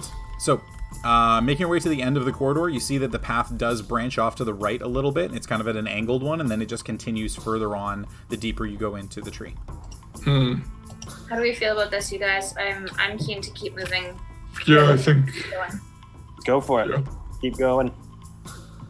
I'm like moving everyone like little inchworms. Cool. Whee! You can just do like a. Yeah, we can just do a group move all at thing. once. You know that, right?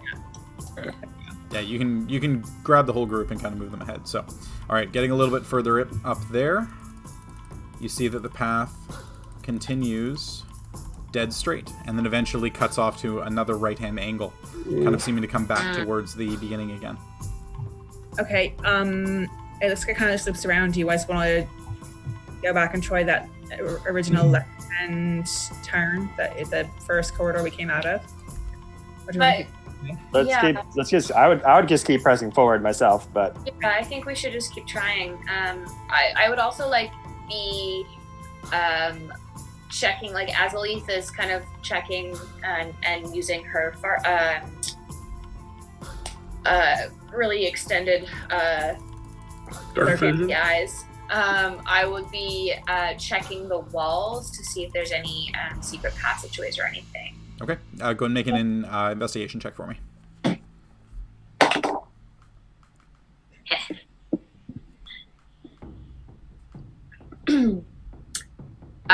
That will be a 28. 28.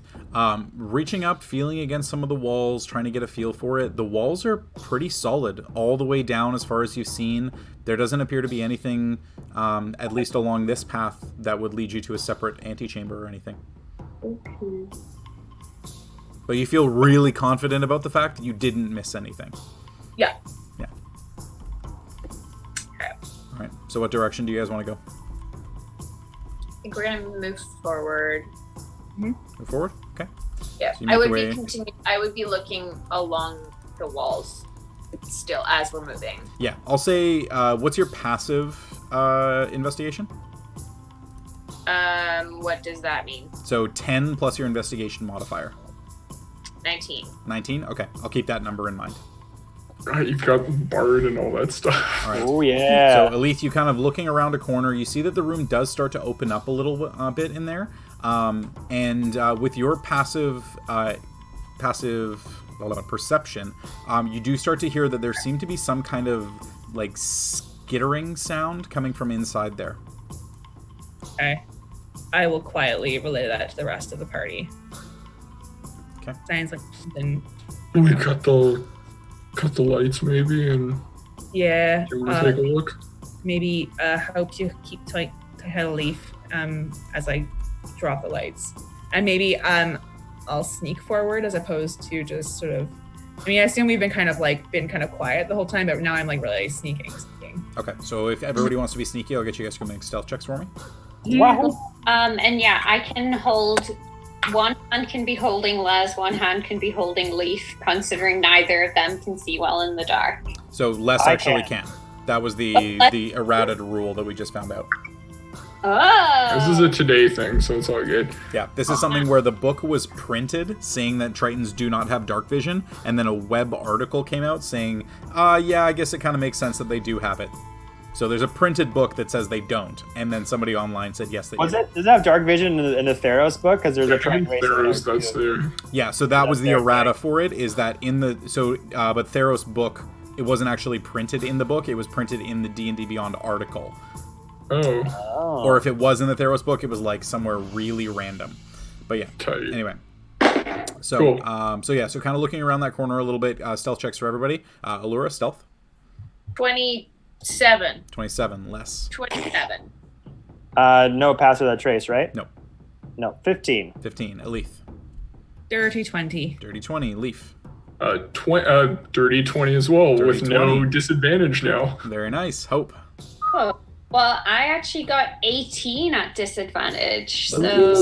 Pretty solid across the board, so everybody kind of feeling Rock and pretty roll. quiet. The nice part about this is wood absorbs sound pretty well. It's not cacophonous. It isn't like stone where it reverberates a lot off of the walls. So you're all kind of able to kind of get a little bit of a better look. Alethe, you very subtly peek around the corner, and you see a very odd-looking sight.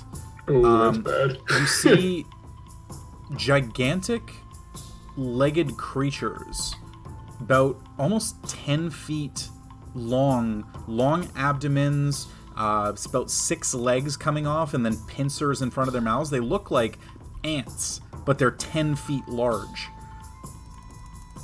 And you see 2 of them Termites. visible. And you also notice that as you kind of douse your light a little bit, there does seem to be some kind of a glow emanating off of their bodies, like an orangey reddish glow. Fire ants. Did Big fire ants. we get Honey, I Shrunk the Kids? Yeah. All right. I'll kind of like... I'll sort of sneak back a little bit and then kind of like very, very, very quietly relay this to the party and be like, Jordy, did you get the impression, like, seeing them that they looked kind of dangerous, I'm guessing? They're 10-foot large ants. Yeah, Yeah. probably pretty safe to bet that, like, they seem to be in the way. They do seem to be burrowing into the walls a little bit. Like they seem to be kind of maybe with some of the things that are building, there'll be passageways to be larger. Cool. But they definitely don't look like they wouldn't pose a threat. Okay, they didn't look like, you said they had an orange-red glow. They didn't look like demonically possessed. Like I wasn't like, oh, these are clearly followers of Gargoth upon seeing them. No, they look like just really big ants. Okay, so like they kind of belong here maybe, but okay, so I'll just relay that to the group and just sort of say like, I don't know if we want to like try and force our way past these things. Maybe we just leave them to what they're doing and try another way. They guarding anything? I didn't see anything. There's another passageway beyond one of them, but that's about it. I saw there's a further passageway, but I think they're just kind of actually like, they seem like they were kind of like working on the tunnels. There's other pathways for us to check. We can always come back. I think there will be challenges no matter where we go, but I'm loath to attack anything that seems like it belongs here. Like when it comes to, I don't know, Leaf, you can maybe speak to this a little bit better, but when it comes to sort of like nature, deities or guardians, it's not always about might over challenges. Sometimes it's also about like how you respect the natural world. So yeah, I mean, if they're not really, they're just kind of doing their thing. Maybe we should, check out another road just to be sure. There's a few other ways that branched off, so we could try that.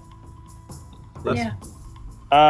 One more time, Jordy. How high are the ceilings in these 15 tunnels? feet. 15. Thanks. Yep. Cool. Right, so heading back down the hallway? Yeah. All right. So making your way back down, you've got the 3 paths left to choose from. Back in the original room off to the left, or you can go through the flowers, or you can go into the further yet unexplored one. We got the first one on the left and then that second one on the right. Do you want to backpedal to one of those? I mean, I actually think I'd say let's just try the first one on the left in the first room. We're going past the one on the right if we want to take a little while down. Let's go to the left first, and then if we have to double back, we can try the one on the right. Yeah, sounds good. Cool if I just do one of these. Yep, that works. Okay. All right. So looking in here, kind of getting a pretty good look. Alith, you being out in front, taking a peek at everything, making sure everything's kosher. Doesn't seem to be anything that's coming from this direction. But you do start to notice as you get a little bit further in that the hallway opens to reveal a small room with a pair of scattered corpses of what appear to be ants, similar to the ones that you saw, much larger. Pincers nearly the size of your forearm, bodies twice the size of any of yours. And on the far side of the room, another path leads further on, branching left and right. Goddamn ants. Wow, that's crazy. Oh, can I do a quick medicine check? Or, like, I just want to kind of scope the dead bodies. Like, did these die of natural causes, or? Yeah, go and make a nature check. Nature check, cool. It's just a 12. 12. You do see that there are puncture wounds on the ants, as though they had been bitten by something. Okay. And I'm just gonna, actually, I probably can't extrapolate with a 12, but like, do the puncture wounds seem like they would match the size of the pincers on the other ant? The pincers would be more crushing than they're kind of doing that. piercing. Okay. So probably not ants attacking each other. One thing you do notice, though, kind of looking around underneath as well, you do notice that there are scorch marks on the wood underneath their bodies. The wood has been turned a little bit black. Okay. There's no arrows around the corpses, is there, Jordy? No, there is not. I'm looking for, like, basically, Alith is looking for signs that it was the Uthgard that would have killed them, and it doesn't really look like it since they have a lot of archers and they don't use magic. No, and the puncture wounds would also be much larger than any arrows. They would be closer to, like, ballista. So, Leaf, would you feel more comfortable killing demonic-possessed ants than regular ants?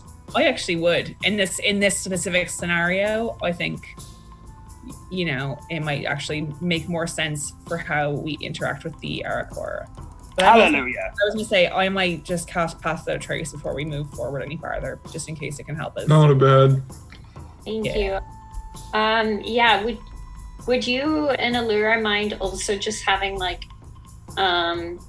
keeping a good eye out to make sure there aren't any tracks here that, like, the ants went on and that's what caused it to happen? Just in case. Tracks or traps? Traps with a P. Okay, thank you. I can take a look for traps. Yeah.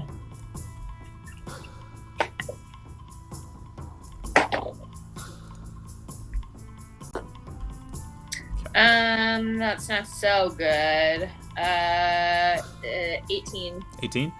Best you can tell, again, no real traps.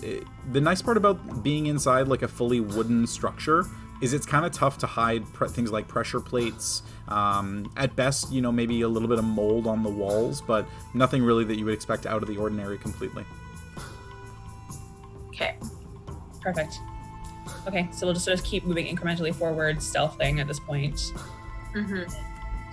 Trying to keep an eye out. I'm like, we've all been burned before. Just keeping an eye on those ant bodies as we go towards them to make sure they don't start reanimating. Yeah. Don't stop none, won't be none. All right. So you've got the two pathways ahead. You've got the left path and the right path here. Elif, I'll get you to make a perception check for me. Or actually, what's your passive again? Sorry. 23. 23. All right, that's high enough. So you do notice that the path on the left, there does appear to be sounds of skittering a little bit, kind of closer to what you heard when you were up along the top.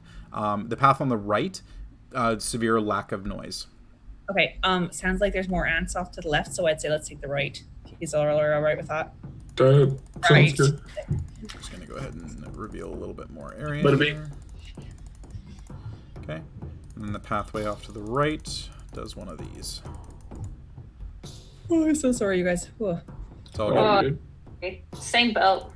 Yeah. Same boat.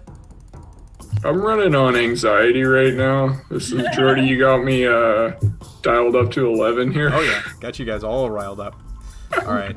Guys, I have a theory. I'm thinking that we should go down the flower road. Because I wonder if the ants will avoid that route. And then what we're looking for is likely past where the ants are avoiding. Do you want to keep going this way until we find another roadblock, and then when we do, we'll try the flower road next? Yeah, I think that's it's just a thought. Yeah, something to consider for sure. Yeah, but I think we should keep on this path, and then next roadblock check the flower. The only thing that makes me nervous with that flower thing is that it's not just sort of like, oh, we'll get poisoned and maybe we'll kind of have a bit of a cough for a while. It'll actually knock us out, so it might be tough for us to get through. Not necessarily even we could. Taking damage isn't a big deal. It's more if we all get knocked out and then we're just sitting in that poison, we're not going to really wake up. So we figured a way to get by them. But anyway, let's keep going the way we're going as far as we can, and then Lesta, do you want to say something? I did, but then when I thought about it, it didn't make any sense. So I was gonna just in game. I was gonna remember. Because Jordy said the floor to ceiling is 15 feet high, but the wall of water can be 20 feet high. So then would that mean a fair 5 feet of water would kind of be... Anyways, never mind. I thought maybe because it's 20 feet high, but the ceiling's 15 foot high, then there's an extra 5 foot of water that would kind of amalgamate to itself, making it a bit thicker for us to anyway, never mind. I think we can play around up to that height. So if the room is not that tall, then it cannot extend further than that. Yeah. No, I know it won't extend. I'm thinking 20 feet, 15 feet, excess water just crumples up into it. Yeah, so what it would do is it would crumple up into a ball at the top. It wouldn't cascade over in either direction. Right, but if we can find some way to prop ourselves up, I was we could put our heads into the excess water and hold our breath and walk through, but it's fine. It was stupid. Moving on. It's still that your whole body has to be submerged. Right. Yeah. That's the reason why the plants didn't affect you when you were swimming underneath, is because the entire area was submerged in water. With the least roll on nature, you would know that if it touches your skin, your eyes, any exposed bit, or gets onto your clothing in any way, and then you step out of that water, it's still going to affect you eventually. Like I said, dumb thing. We're good. It's I know. like, I'm just explaining stupid. why that. It's not that it's a dumb thing. It's a good idea, but there is a reason why it won't work. No, and it's good to know in case we do have to go back. But let's figure that we'll cross that bridge. We'll prevent that poison when we come to it. The secret is we just got to take a running sprint, and then when we pass out, we'll just crumple and roll our way through the room. We can do like Sonic a the volleyball Hedgehog move like an style. hook. We'll just be the projectiles. Yes. Yeah. Okay. Let's continue onward, friends. Yeah, moving forward. Said stupid idea. I got one better. I can go dumber. I can go dumber. All right. Please. So, as you guys move further ahead, heading down the hallway, it opens into a slightly larger room. Okay. Do-do-do. Okay, and we're on the lookout for a silver cage, I believe. Correct. Let me, And you see that within this room, oh, there are hollowed out bodies of more dead ants, all of which appear to have large claw and bite marks on them. And further ahead, you can see along the walls, small pieces of shimmering, slightly blue webbing adorn the walls and ground. And those are kind of those little things that you should be able to just see. Those are webs. cool. Does it Spider-Man, look like Spider-Man. the same webbing that we saw in the prayer ground outside of that town we went to and spent months in? Eight. Valaki. Lucky. Balaki. How could you forget? There were I'm spiders there blocking too. it out. Yeah, so there were spiders there. That webbing did appear to be natural. This one with the blue tone to it looks like something else, and it's almost shimmering. Have I ever seen anything like that before, Jordy? Like, I'm assuming that Elise might be more familiar with sort of like cave luminescence than the rest of the party. Yeah, go ahead and make a nature check for me. Creepy bugs, creepy bugs. Yeah, 12. 12. You personally haven't experienced it. You've heard of weird fucking spiders.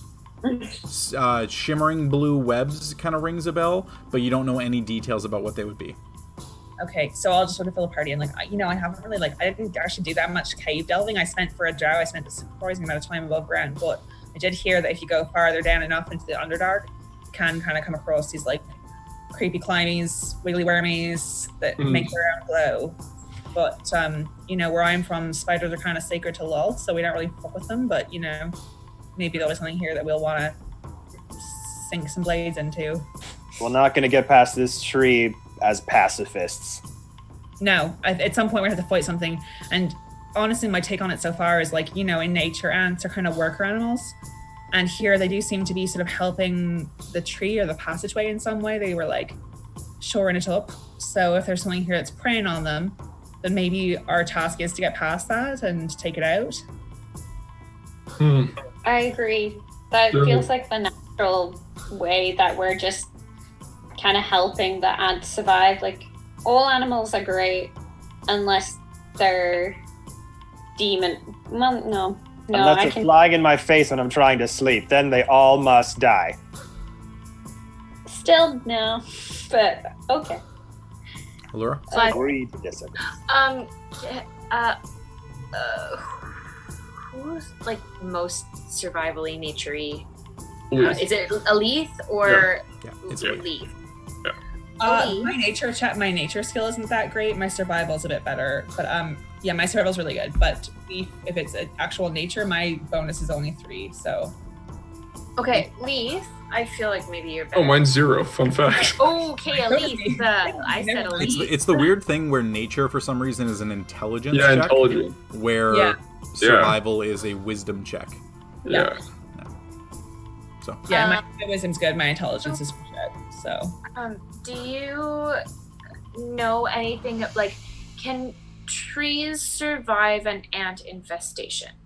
Can trees still thrive with a colony of ants living in it? it's a good question, and I guess the thing here is is it a perfect kind of metaphor for a real tree versus the sort of tree deity or whatever? Because I a real tree wouldn't have tunnels in it with people roaming around in it and be fine, but this seems to be kind of part of what's going on here. So generally, any kind of insect infestation is going to be like not great for a host. And actually, you're right. In nature, maybe the spiders would be the ones that would be the better ones. Jordy, can I do a check to sort of see if there's anything, not just like, as Allura is saying, like a straight... Yep. But like we'll say with the combination of the things that you've seen and your background knowledge, go and make a nature check for me. Okay.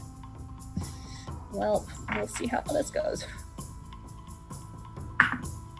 Oh, not 20. So 23. Okay.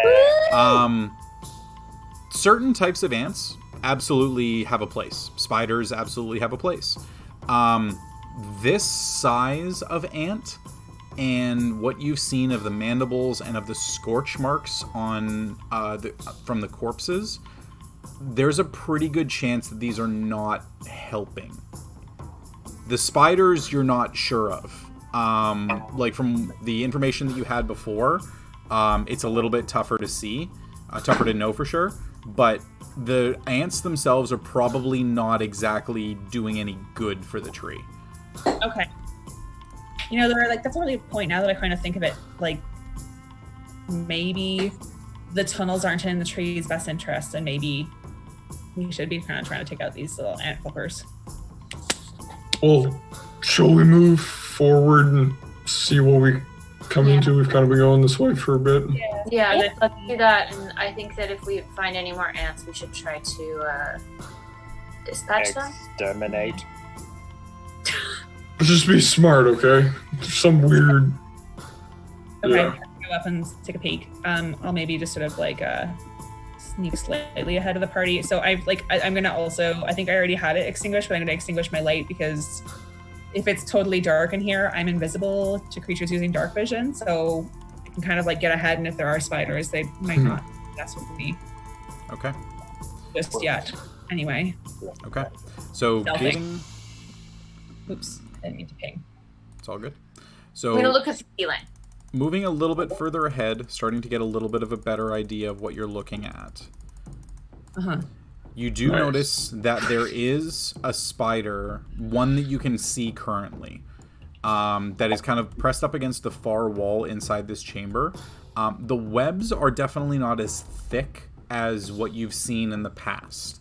The size is reminiscent of the spiders that you've seen, but the coloring on this is very drastically different.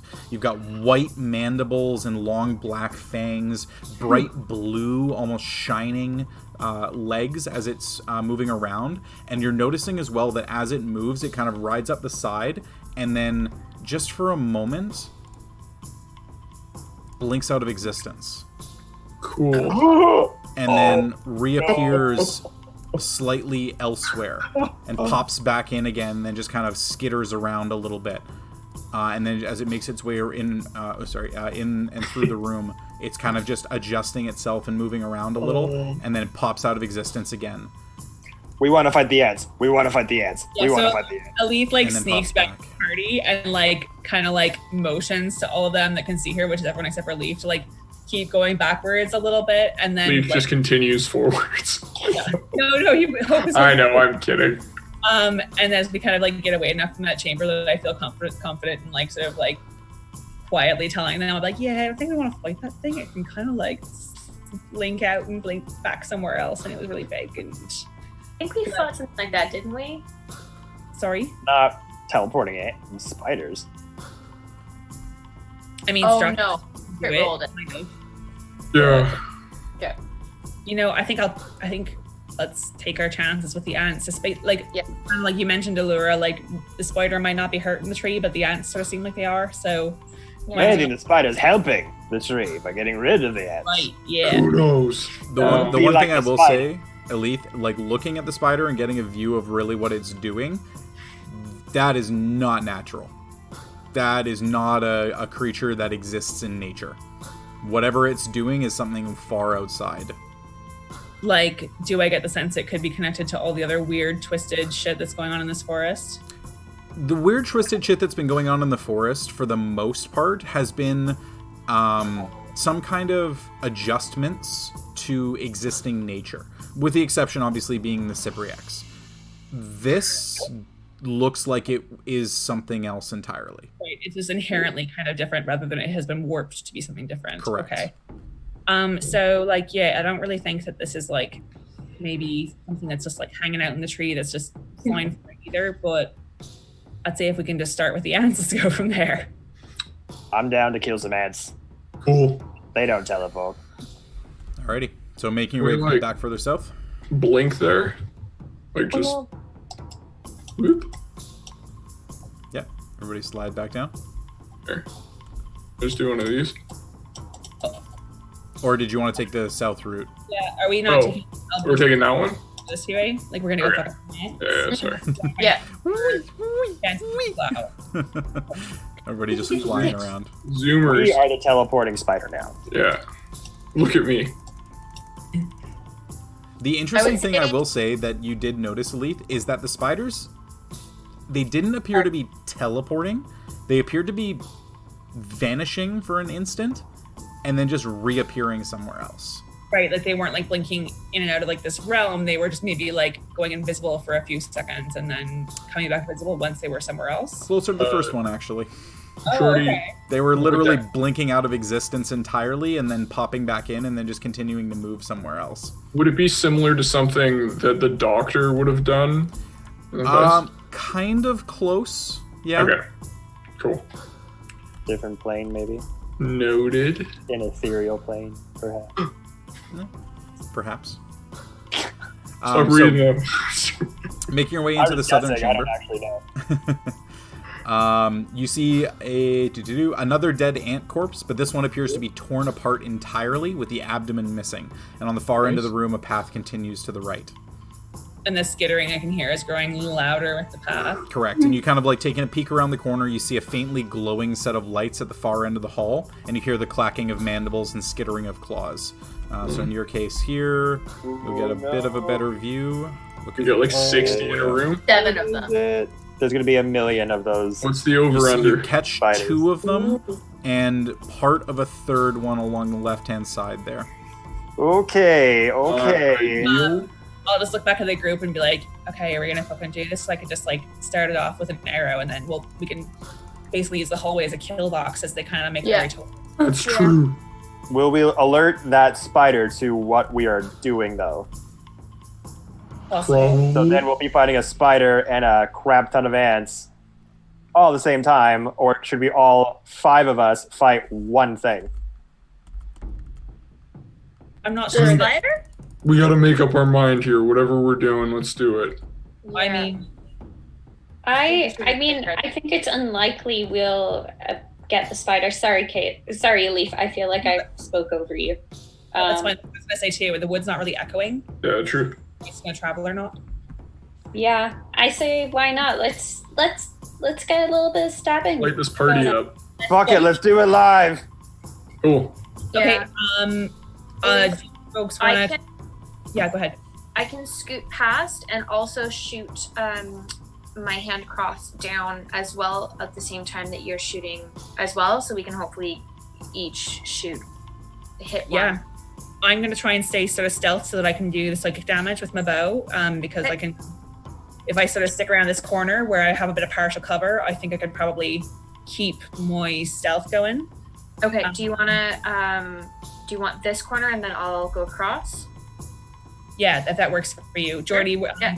where I am on the map, do I think that if I can kind of like stay pressed against the wall and then come out and shoot like stealth again as my bonus action with Whisper, I have like a reasonable amount of cover enough that I could stay kind of like hidden? Yeah, so one thing here, Allura, what's your dark vision range? Is it 60 feet? I think so. Let me just see my goggles. Because Darn, 60 feet. The ants are producing light too though, right? the ants are producing a little bit of light, and I just wanted to make sure of that it was 60 feet, which is fine, because then you'll be able to see that there is another one on that far side. Epic. I will convey that to the party. And what's the range on your crossbow? 30, 120. Okay, so you will be shooting at disadvantage, but you are stealthed, so disadvantage cancels with advantage, so it's a straight roll. Okay. But no sneak attack. Correct, no sneak attack. Yeah, you'd have to be within 30 feet for you to get sneak attack. Did we see them move when we saw the other ones in the other tunnel? I saw them move. Yeah. Like, they're not, like, actively moving around, really. They seem to be, like, just kind of biting into the walls a little bit. Okay. I was just wondering, did they look like they move very fast? Oh, you didn't see them moving at anything close to what you would imagine would be their speed. Okay. All right, is everybody ready? Yeah, we could probably cut them off one by one in the passageway here, as like raining arrows on them and damage on just one at a time. Does anybody else have ranged weapons that they want to get prepped? I'll kind of cook a Toll the Dead. Sure. Ooh! So wait for one of them to be hit and then trigger it? Yeah. Yeah, sounds good. I just want to make sure the range on it, but... I have my lightning spear, but it's a one and done, and I'd rather save it for something a bit more juicy. Yeah. The hallway can fit 2 or 3 of us in melee with one of them, I think. Yep. Unless they can climb on the sides of the hallway, which is possible. But so yeah, whatever. so the weird thing here is I wish that the walls went right to the lines. Technically speaking, the hallway is 10 feet wide. Okay, so it's 2 squares. Yeah. Okay. Okay, that's fine. So maybe Hope and Lassies want to. I'll fire an arrow, and maybe I'll kind of like run down, and then as the ants come, we can take them on one by one. Yeah, we can be, if you want to be less like kind of near Allure and Leaf, like kind of at the neck, ready to like be that like frontline defense with our stabby weapons. I can come up with you at the front line, and we can both do our attacks simultaneously, because I don't think these things are going to be able to get past you. We've been looking at these things for about a minute. Oh. Yeah. Right. I mean, yeah, you guys have been there planning things out a little bit, and they're moving around a little bit, but they do seem to be kind of engrossed in whatever they're doing. So yeah, so Les, what is your thing? Know your enemy. Okay. Spend a minute observing or interacting, blah, blah, blah, blah.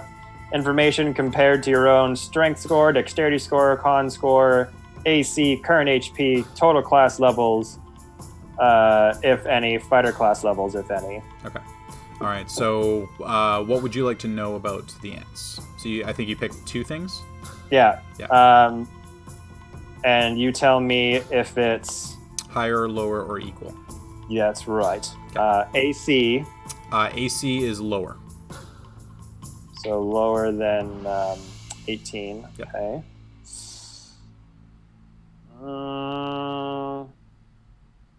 Current hit points. Current hit points, lower. Lower than 90. Okay.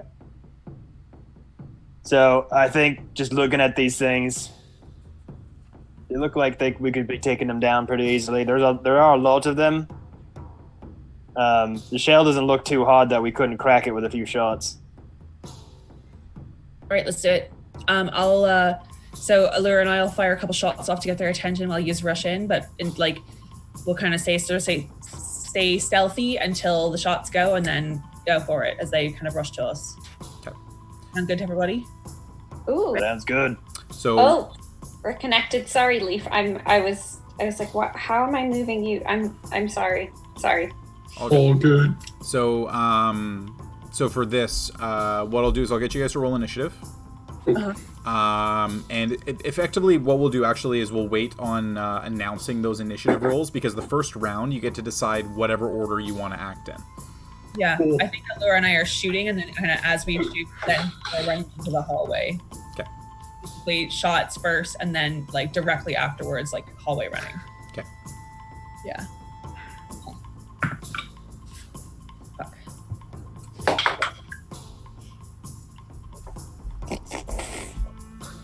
Big initiative roll coming up. Oh yeah, samesies. Okay, 30 to 25. 25 to 20. 23. Okay, 20 to 15. 17. 17. All right. Hey. Good. At least 17. 15 to 10. Oh boy. 10 to 5. Oh no. 5. 6. All right, Hope 6. Low, And low, Leaf. low. 3. That's a natural 1 with a 2. Alrighty. So, top of the round, Allura, you and Elif immediately have the jump. You're so far ahead the rest of your allies that they're kind of looking at each other like confirming the plan, and you just go. So, what do you want to do? Okay, on 3. No, we're going to move on 3. 3, 2, and she's already gone. Yeah. I'm gonna shoot the one that is further away to the right. Okay, and do you want to move closer to take your shot? No, because I have ranged attacks, whereas Lester does not. I have some ranged attacks. Okay.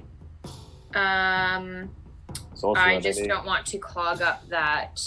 So just as a reminder, because it's been a minute since we did combat in like confined spaces like this, you've got your movement and your bonus action is a dash. So you could like move in your full movement and then dash to get out. So 1, 2, 3, 4, 5, 6. So if I move, oh shit. Okay, if I move 6 squares forward, that will be within. I would get sneak attack, yeah. Against which one? Be within any of them. Would I be within my 6, 30 feet? 3, 6. No, you wouldn't be within. So it wouldn't actually make a difference for you. So Yeah, that's either fine. way, it's going to be a straight roll. Here, I'm gonna leave the path open. Okay. All right. So for you, I'll go ahead and get you to make a straight roll against the one on the far right. Go ahead and make your attack.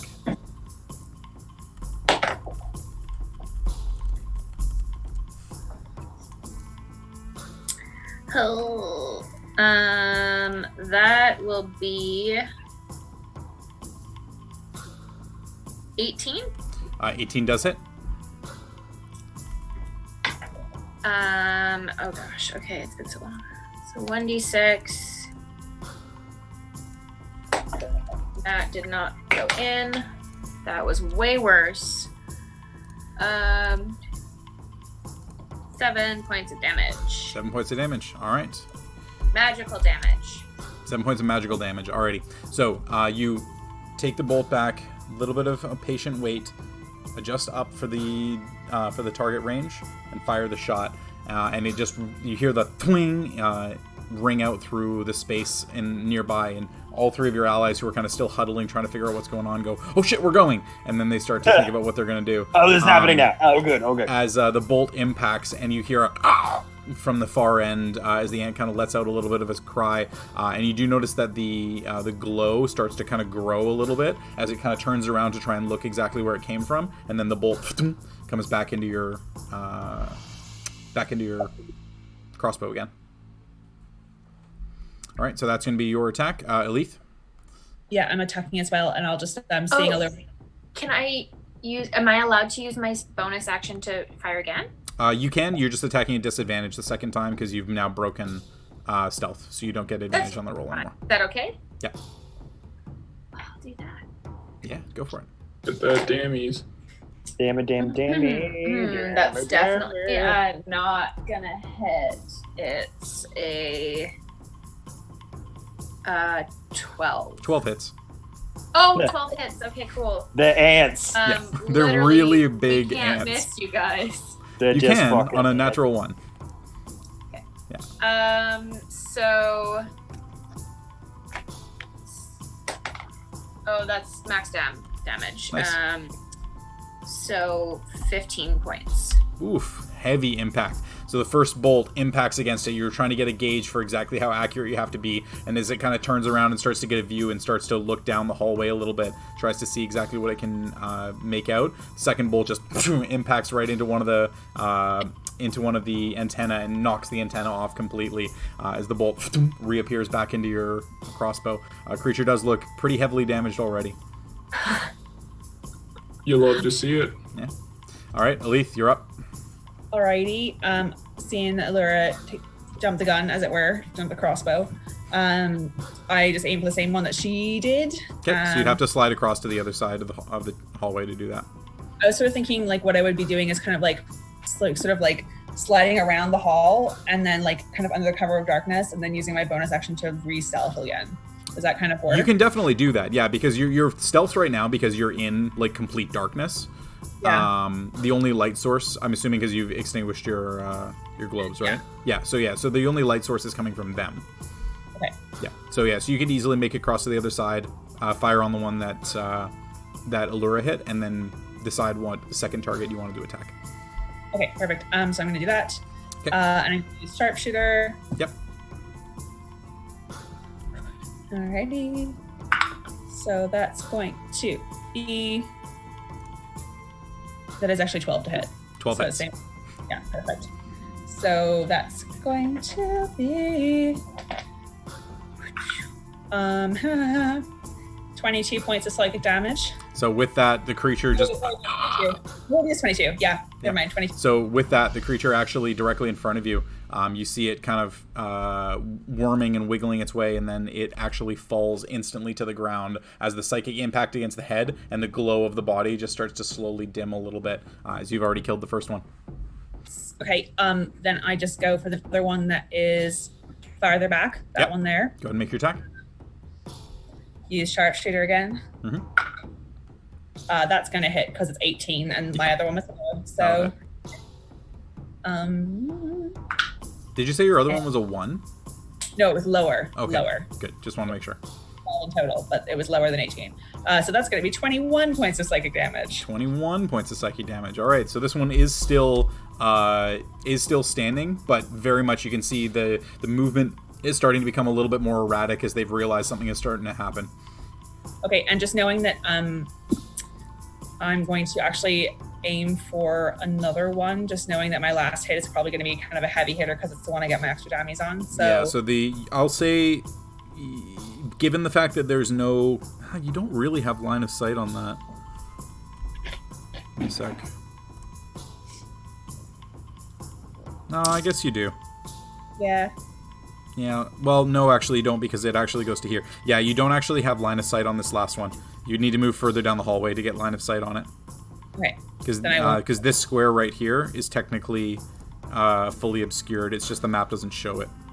Okay, then I'll just use my attack on the last one. Even knowing that there's probably other ones that can see the glow, I'll just take one I have line of sight on, and, well, I'm assuming it's sticking out, but we'll see. Yeah. So that is going... Oh, that was a natural 1. Hey, natural 1. So with that, you kind of... I'm going to use Stalker's Flurry to attack again. Yes, you do have that.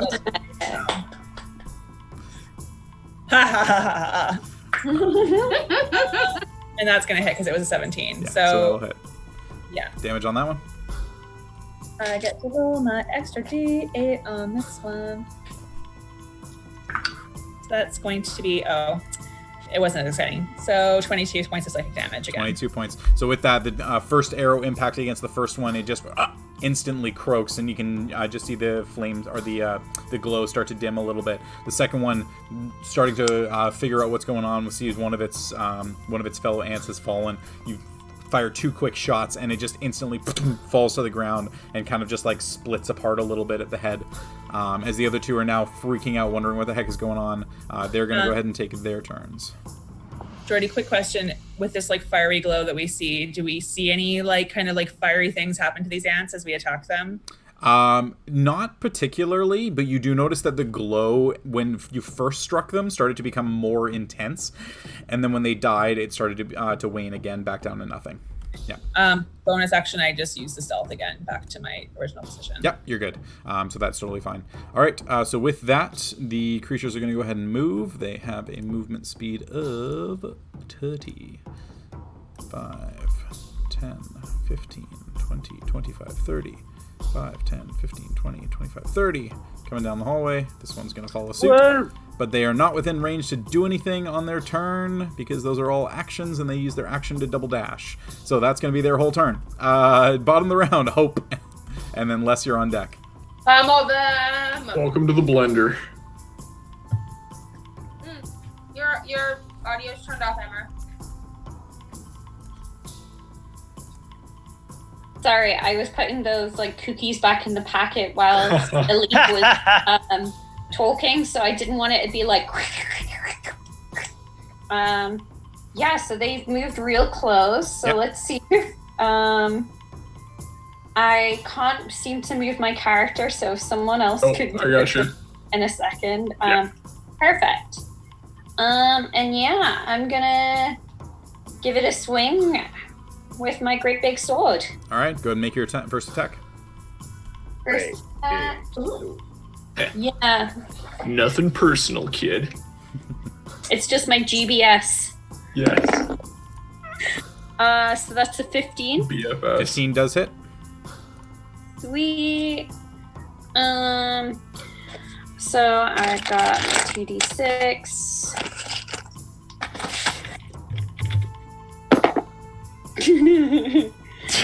That's always a great sound. Yeah, you know, that's 10 points, 10 damage. Okay, 10 points. Second attack. All right, and this time I'm gonna put a level 1 Divine Smite as well. Okay. Is it a fiend? Technically, is a giant ant? No, they are considered beasts. Dang. All right, a dirty 20 Yep, 20 hits. hit, so 2d6 plus 1d8. Oh, 2d8. No. Yes? Sorry, I'm misreading my note. Oh yeah, 2d8. So it's actually 3d8 because you've got improved Divine Smite, so you just get a guaranteed d8 every time you hit something. Oh yeah, with turning level 11 now. Yeah, so technically you should have actually rolled an extra d8 on your last attack as well, so make it 4d8 for this attack. Tight. Okay. One Punch Man, explode. One swing tiefling.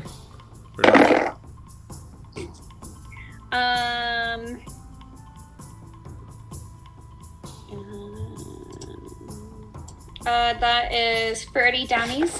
30?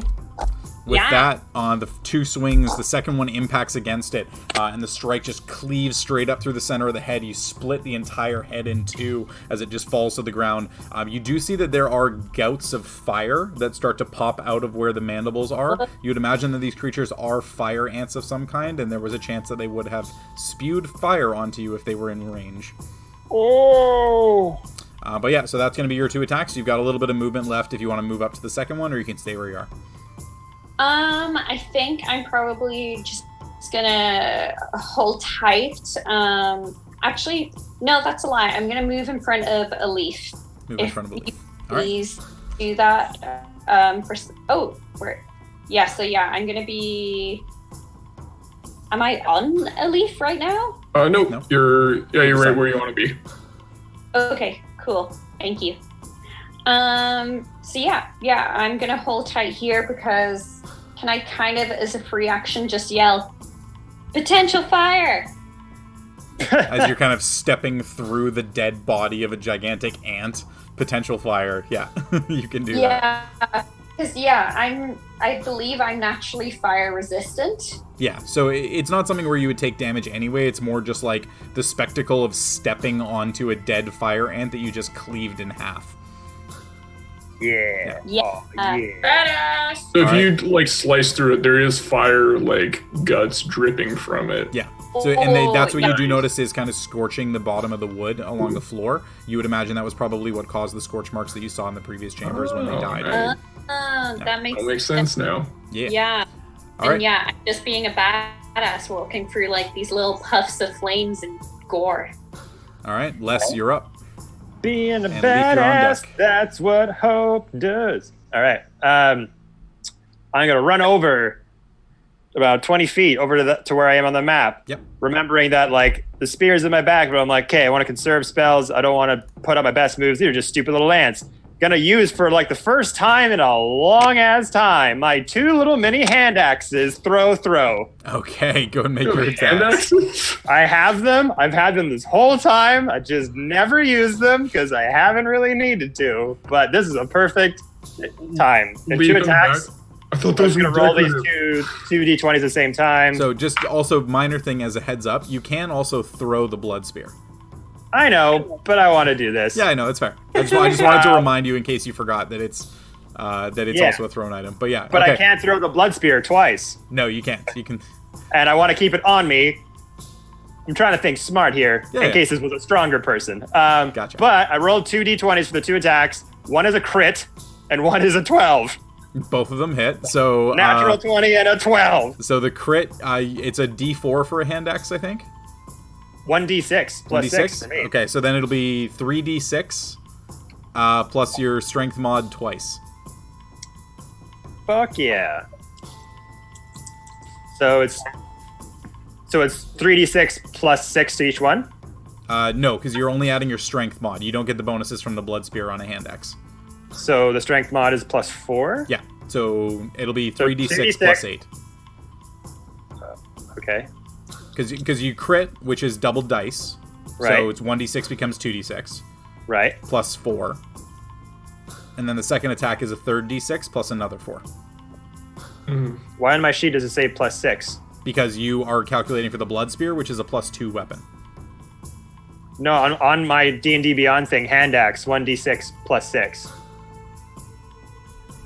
Not if you throw it. That's the bonus if you're in melee with someone, because that's your, like, plus 2 to your damage for something. Hang on. I didn't think damage was specific on throwing or... No, it is. For fighters, it is. It's fighter archetypes. Well, I'll roll the d6s in the meantime. Yeah, roll the d6s. 6 and a 4. Ooh, the lolly. 5. So yeah, your fighting style.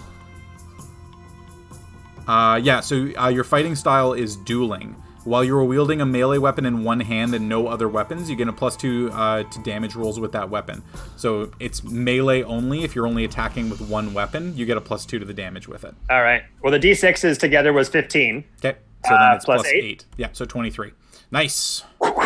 2 solid impacts as Les takes the 2 hand axes and kind of throws one in mid-air, tosses the hand axe to the other hand, and throws it a little bit harder so they both just impact right into where the 2 stalks coming out for the antenna are, cutting both of them off as the hand axes are just now embedded in the skull of this fire ant. Nicely done. So that's going to be your turn, unless you want to move anywhere else. I will move back around 10 feet. The rest of my movement. All right, sounds good. So this like very badly bleeding little bits of fire starting to pour out of the mouth of the fire ant. We come to the bottom of the round. Leaf, you're up. Cool. I'm going to step next to Les and cast Toll the Dead, so that's a wisdom saving throw. I can guarantee you this fails. Yep. 1. Tight. It was a natural 1. It's got a plus 0 modifier. Cool, so it didn't beat its spell save of 18. That's good to know. Correct. We're it did so not. good against ants, guys. We're the king of slaying ants. Yeah, here we go. The pest exterminator. So what is this? This is 3d12. So We finally Actually, get to you're- use D12s. I know, I'm so excited. Oh, yeah. Yeah. Yeah. High risk, Now high that's- We reward. are the 23 ant points of slayers. damage. Damn. Yeah, with that, Leaf, you stepping out, finding the creature, and you just kind of pull Yeah, out I this wanna- this magical bell in your hand and just gong in against it, and there's no sound that emanates. But then it travels through the air, and then all of a sudden the vibrations around the creature's head just make it kind of start to and just kind of separate and splatter against both walls, as if you kind of had its head inside a gigantic bell, and it just exploded from the inside out. Well, that was messy. Shall Nicely we done. continue? So overall, Huzzah! successful first encounter. Taking Nice. no damage and using almost no abilities. Unless you pick up your 2 hand axes. I do. You fired 3 arrows, so you can recover 2 of those. Tight. Okay, cool. Bug's got nothing on Let's us. go. All right, so moving a little bit further forward starting to explore the chamber. You find that the chamber the ants were in I swear is to God. empty. Oh, you. Okay, Jordy, next time we go down a dead end, just blink like twice. Yeah, so as you kind of step your way in, you do see that there are no other carcasses in here. The ants did appear to be chewing on the tree itself, kind of continuing to burrow out these passageways. You get the feeling that it was probably a good idea that you did stop them from doing that. There's a chance that the reason why this network of pathways is so vast is probably because these ants have been going unchecked for quite some time. Brutal. Right. Maybe we should go like take the rest of them out. What do you think? Well, I think that's a good idea. I like Alora's idea of going through the plant space. This whole journey is about us proving our worthiness. How much more could you prove your worthiness by taking on a challenge head on, knowing it's dangerous, and going through the other side? I mean, like, I feel I'm gonna have a differing opinion on that, and like being smart is a good thing, but I don't know. I mean, I don't think it's a bad idea either. It's my thought with following the ants is we don't exactly like they seem to be carving new paths, right? So As far as you anything, can tell, yeah. anything that we're following there, it might just lead to more dead ends potentially. Sure, but maybe we might also like be helping the tree out and That's true. like Let's take out a spider. we can fight the big spider if we want to. Sure. Yeah. Whatever we're feeling. We are in the spider area. Do we want to try that? We can. Sure. Yeah, I think all are good options. I mean, I think that helping the tree, it seems like this is fairly destructive. And the voice of what we think is the tree sounded very tired. And these ants seem to be enhanced. So maybe they were sent by Gargoth or like brought here or summoned by Gargoth to weaken the tree so that his escape plans are easier. That makes sense. So, Yeah. I mean, this was a very easy for us to dispatch. It was two ants on the other side. I don't think it's a bad idea for us to just go and quickly do that. I think that anything we can do to help the tree is going to carry favor and help us at this point. But we haven't even checked out that other path by the flowers yet. That's true, actually. Okay. Should we make up our time? We're not getting any younger. Shall we? Do you want to check out the new path just to see what's down there?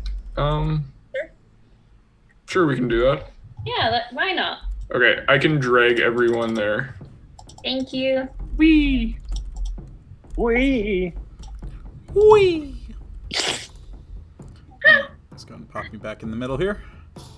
I'm just keeping our timing in check tonight. I'm sorry, gang. No, it's good. Oh, I Zooming appreciate us. All right, so making your way further back over to that area. Whee!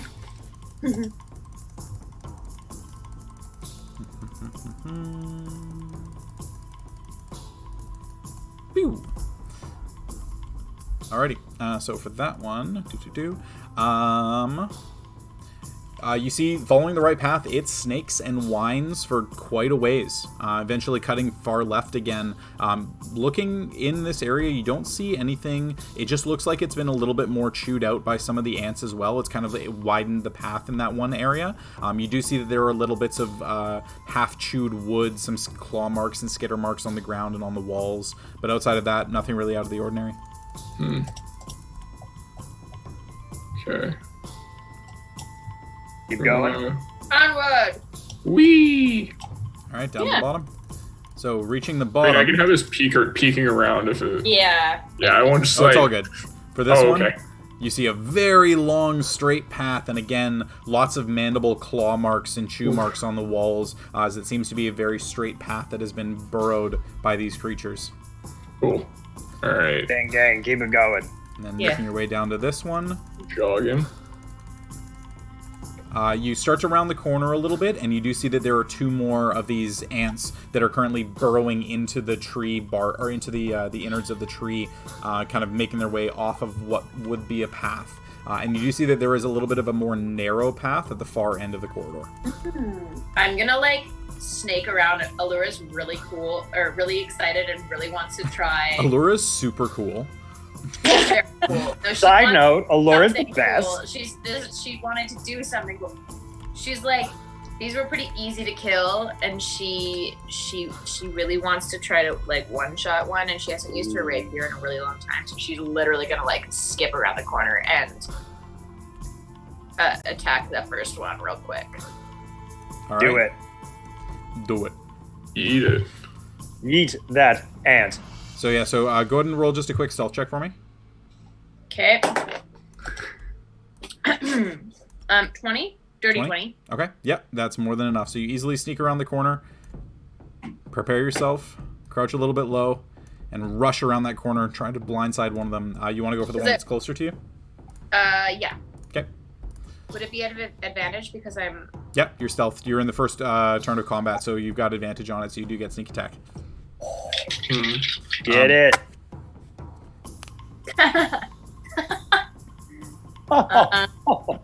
Okay.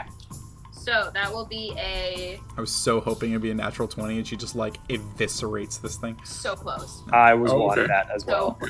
So I'm guessing it's higher than a 12. Yes, it is higher than Alright, it So is. go ahead and roll damage.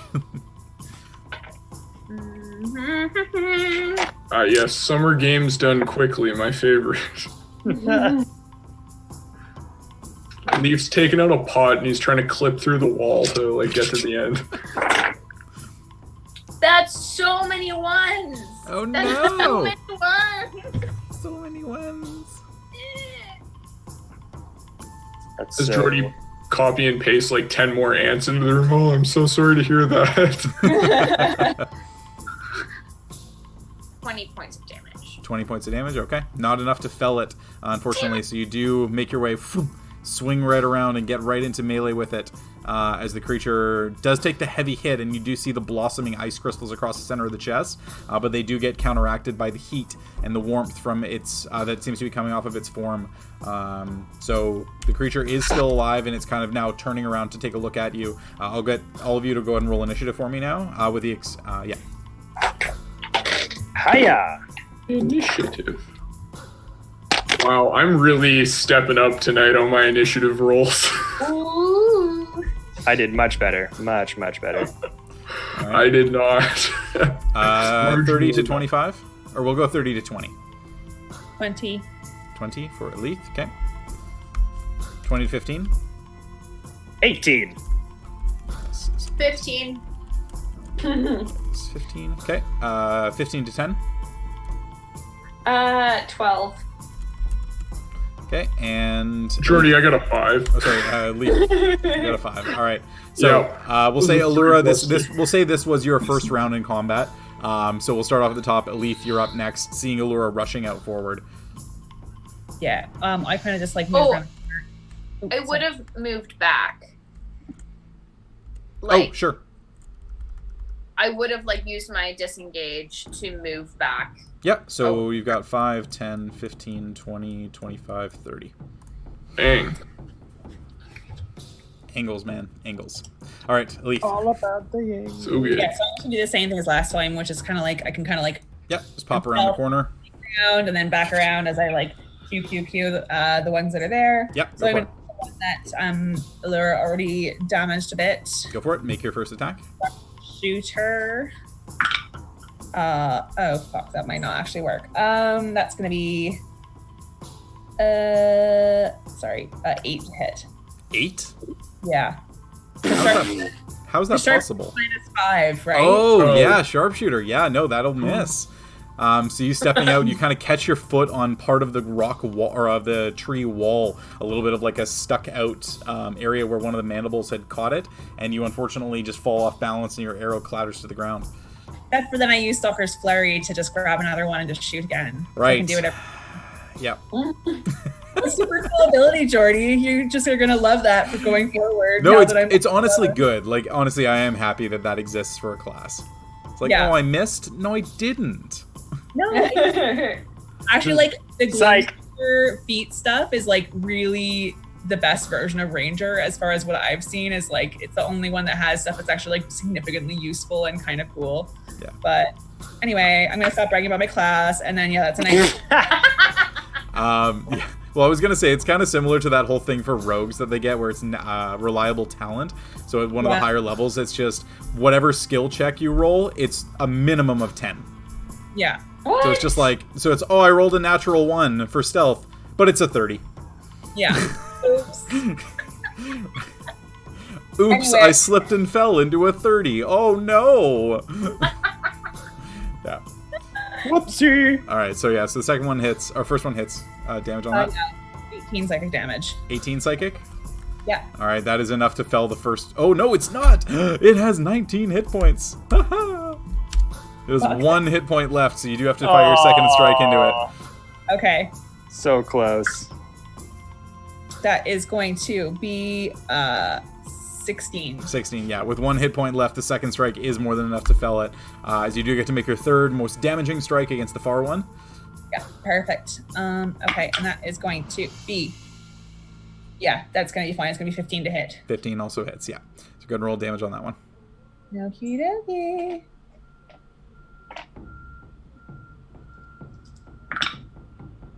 I got a 6 and an 8 when I rolled my D6 and my D8. That's sick. Nice. No. So that's going to be... okay. Math is hard sometimes, you guys. 11, 19, 29 points of psychic damage. Ugh. Gross. All right, so at least stepping out. First one, you kind of catch yourself falling off balance. The arrow's about to touch the ground, and you just kind of go, nope.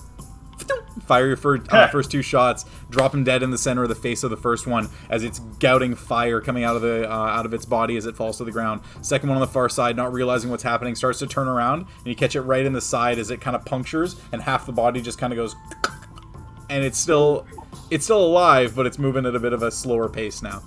As insects often do. Yeah. Yeah, and I just like. All right, and back around the corner. Beauty. Yeah. All right, that's going to be your turn. Next up, we come to Lester.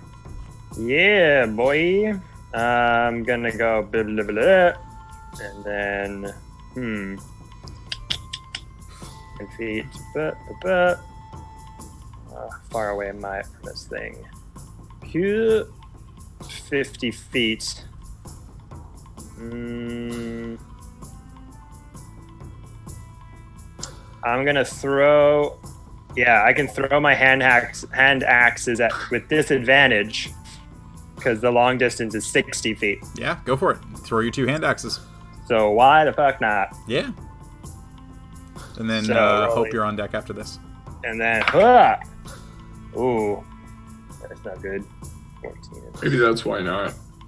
The 2, oh, yeah. No, they both bad. Well, actually, wait. I was going to say, how bad are they? 6. For one is 14, I got a 6. Okay. And the second one is 12, because I got a 2. No, 10. Yeah, okay. Yeah, 6 plus 8 is 14. 14, yeah. And 2 plus 8 is 10. Right. Yeah. So the first one will hit. Go ahead and roll damage on the first one. Huzzah! You have a chance to fell it. And this is plus strength? This is plus your strength mod, yeah. So a plus 4, that is a 7. 7, all right, 7 points of damage. So with this one, a hand axe now stuck in the side of its head. This one arrow buried deep in the center of its body as it's starting to just like shuffle its way towards you to make some kind of an attack. Nothing that it can really do. Hope we're onto your turn. Murder it. Yep, you're all finished, Les? Oh, yes. Um, I can get you in firing range if you want. Yeah, if you could pull me up like next to like a leaf. Yeah, perfect. It's been a while, but I would like to use Firebolt. All right. So we're going to make a ranged spell attack. Yeah. From what I have wrote down, it is plus intelligence and proficiency to hit, or is that once I've hit? Nope, that's 2 hit, yeah. Yeah. Cool. Well, I rolled a nat 1. Oh, no! So No. it has been a minute since you tried to cast this spell, and you, like, come around the corner, you're so ready, you see the fire ant in front of you, and then you think, wait, it's a fire creature, but fire spells are kind of weird, and then you start to, like, weave the signs a little bit, and then you're, like, so sidetracked that you forget what the signs are, and the spell just goes, and then just a little bit of fire impacts against the floor, and you, oh shit, and you stamp it out with your foot to make sure you don't catch the tree on fire. Whoops. Whoops. Alright, so that's going to be your action. Next up, it's the ant! It gets to do something! Oh no! We're about to 5, find out these things are like 10, glass cannons. 15, 20, 25, 30. No, it's a 15-foot cone. You're 20 feet. No! It throws up on itself and it dies. Fuck it. I need no one to make a dexterity saving throw because it looks cool. It's gonna open up its mandibles, and the orange glow in its belly is gonna get brighter and brighter as it kind of swells a little bit, and then it closes the mandibles and fires a 15-foot cone of flame as fire spray in front of itself. No one has to make a dexterity saving throw, and no one has to take 4d6 fire damage. Cool. Could it, just to expedite things, could it make a wisdom saving throw? It can, on a natural 20. Ooh! So Elite, Oh my god, single goddamn die. Elite, you with your 3 attacks, you're guaranteed to hit. It's on 3 hit Nice. points. So you are able to get the killing blow as Leaf kind of comes around the corner, and it's just so angry it doesn't hear the tolling of the dead coming for it. It's not working! But it does eventually fall. Nicely done. Alrighty. Pew, pew. So, you do see the rest of the chamber is opened up. You do see that they've carved a pretty large swath out of the side of the chamber, but on the far side, it does narrow much more, down to just a 5-foot wide pathway. Something you would imagine that they wouldn't have had a chance to be able to start burrowing out quite yet. Ooh. All right, should we try it? Yeah. Sounds good. Alrighty. So, with that 5-foot wide pathway starting to become more visible, you see that it does turn to the right a little bit of a ways above, and kind of like going back to where you thought you came from and all the directions that you traveled so far, Elith, starting to take a little bit of a look further up. You recognize that this is kind of connecting to where you saw those 2 fire ants were. Right. This is kind of connecting to the area beyond where the bottom of the fire ants was. Right. I'll kind of relay that back to the party. Like, if we keep going up here, is this going to take us back to where the other 2 were? Do we want to keep going and just take them out, or do you want to backtrack? I kind of think we might as well fuck them all up if they're hurt. Yeah. Let's do it. Yeah. Exterminate. Okay, Alright. I'm going to go up to the next Yeah. like. So, going up to the next junction, you do see there that the chamber opens up, and There's like there is 16. another Oh, there's another hallway. hallway along the right-hand side past the closest fire ant to you. Ooh. Wee. We're gonna be in this tree stump for like 6 months in game. We do this thorough. Is grandfather tree's last name Valaki? Or 100%. Yeah, we're about to get in some legal issue with these ants. Let's do this. Kind of a hefty exterminator bill on the ends. Yeah, Okay. we're about to find out that Uthgard like revere these ants. Tree festival. No, I think this would be Fire Festival. Ooh. Alrighty. So, you do have the pathway along the right-hand side. You've got 1 ant visible on the left, and then the second one you know is a little bit further along, kind of in the same area there. So it's up to you if you would try to just slip past this one, or if you want to fuck them up. No, we want Fuck to 'em up. We're gonna fuck them up. What are you, gang? Fuck these ants. I'm gonna start firing. I just step forward and start shooting shots at them. All right, sounds good. We'll say they're far enough away they won't even be able to make it to you in 2 rounds anyway. So for sake of brevity, between all of you firing your attacks, you're able to easily just flim through them and immediately dispatch the two enemies. We are the best at killing ants. Oh, I'm so glad you bookended that. I'm about to get just absolutely molly. We are the best at killing. Guys. Oh, yes. Yeah. Wait for Queen Ant to come out. Let's just end the whole campaign right here. We did everything right. We killed it. Yeah.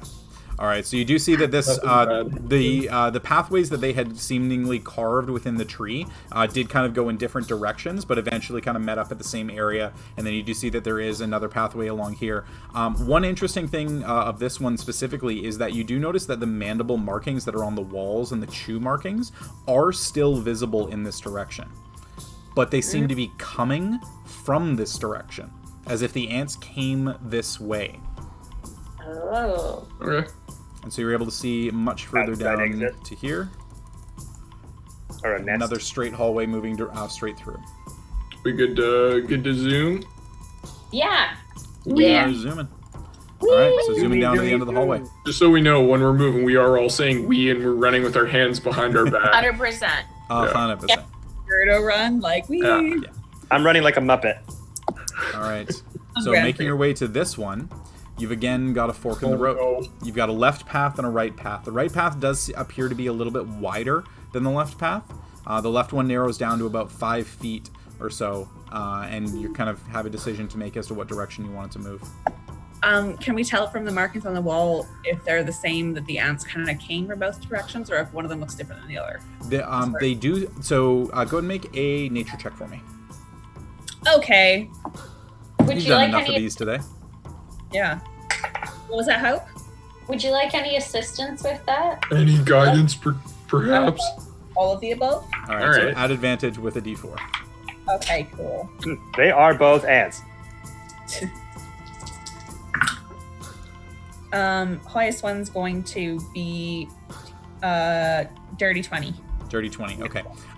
It does appear that the ants came from the direction on the left and started to burrow to the direction on the right. Okay. That's a group. Like, do we want to go find the fucking fire ant queen and take her out, or what? I think that makes sense. Sure. Especially, we can dispatch those other guys pretty handily. Let's get to the, source of the problem, maybe. Might as well, prove our worth, as it were. Mm-hmm. Okay.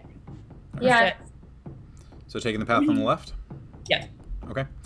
So the path on the left, looking around a little bit here, you do see mandible markings on the walls. It does appear to be that the ants were kind of pushing their way through and eventually kind of slipping through narrow passageways and creating these larger cavernous areas that were in the opening near where the entrance to the tree was that you came from.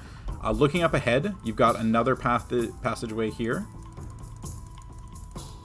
And it just kind of opens into another room again with multiple mandible markings. Kind of looking around, trying to get a feel for anything. Nothing really feels out of place. It's just kind of very odd, kind of random directional pathing that you would imagine would make sense for, not the most intelligence of creatures. Okay. Keep Yeah. going. Yeah. Just Maybe for try. just reminding you about my passive Yep, 19 I know. investigation. Okay. Yeah, you're not seeing anything. You're not seeing anything that really trips that. You're not seeing anything that would be a secret passageway to another room. You're not seeing anything in and amongst the ground of any kind. Yeah. Okay. All right. So pushing your way further into that room. Mm-hmm. All right. So you've got another little exit on the top right of that one. You would make your way further up to that and start to get a little bit of a better look here. The passageway here does start to get a little bit narrower and narrower. One thing you are starting to notice is that there are other signs of things along the walls. Before you had seen some of the scorch marks on the ground, and you had seen the mandible markings and the claw markings. from the fire ants, which made sense. But you're starting to see more long grooves, like claw marks, that are starting to appear on the walls. Interesting. I guess there's something I can tell more specifically than claw marks. Correct. Yeah, okay. If that's not a general observation, then I would share it with the group. Yeah, it would be something that actually Allura and Alethea would both notice kind of at the same time, that there appear to be something that, like, a couple of different claw marks that are something you haven't noticed yet before, but they're kind of random and sporadic. It's like something just kind of bumped into a wall and happened to leave a claw mark there. It's not like something got dragged this way. Correct. Okay. So it's big and clumsy. Perfect. Alrighty, so pushing further in. Yeah. So? Yeah. I'm just wanting it to be like Aliens, Jordy, so that we can fight the queen bitch and be like, Yes. get away from her, you bitch. Get away from her, you bitch! We need a cat, though.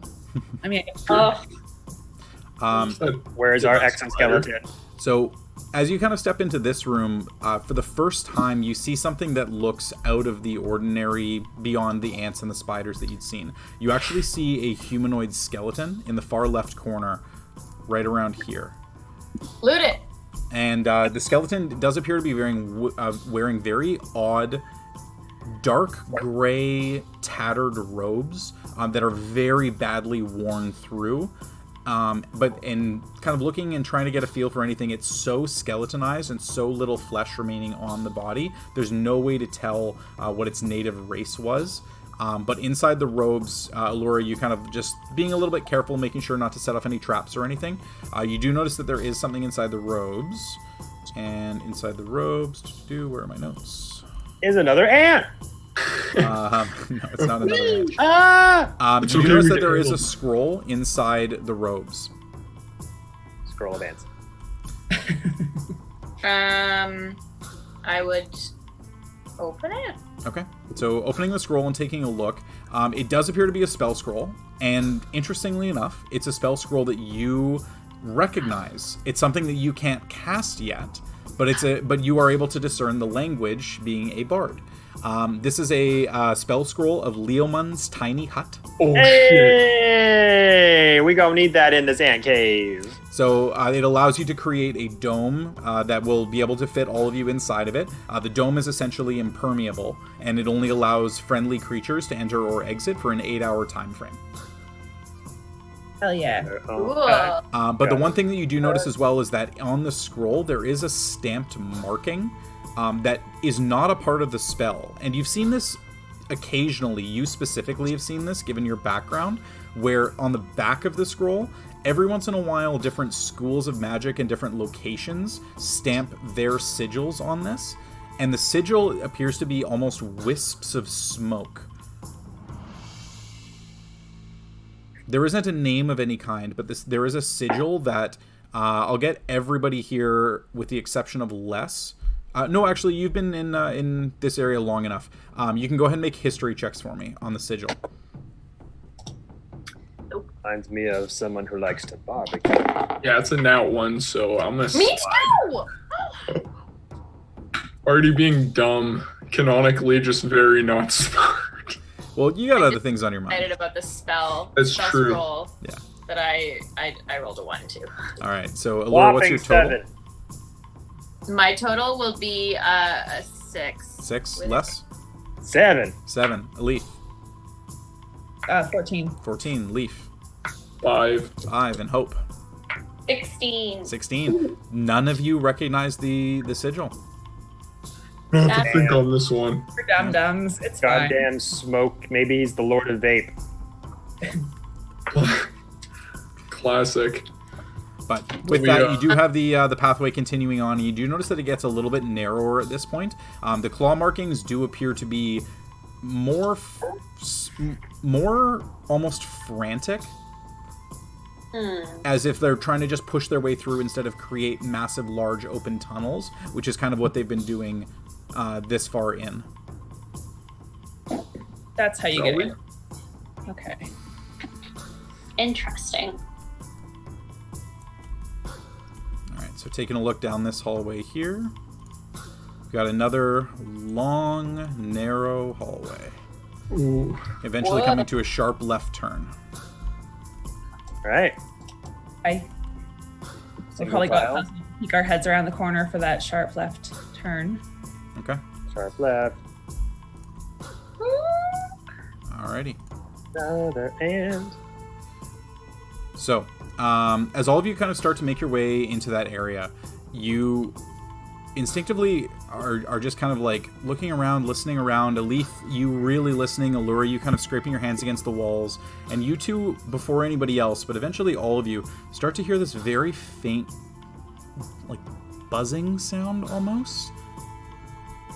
I need all of you to make a wisdom saving throw for me.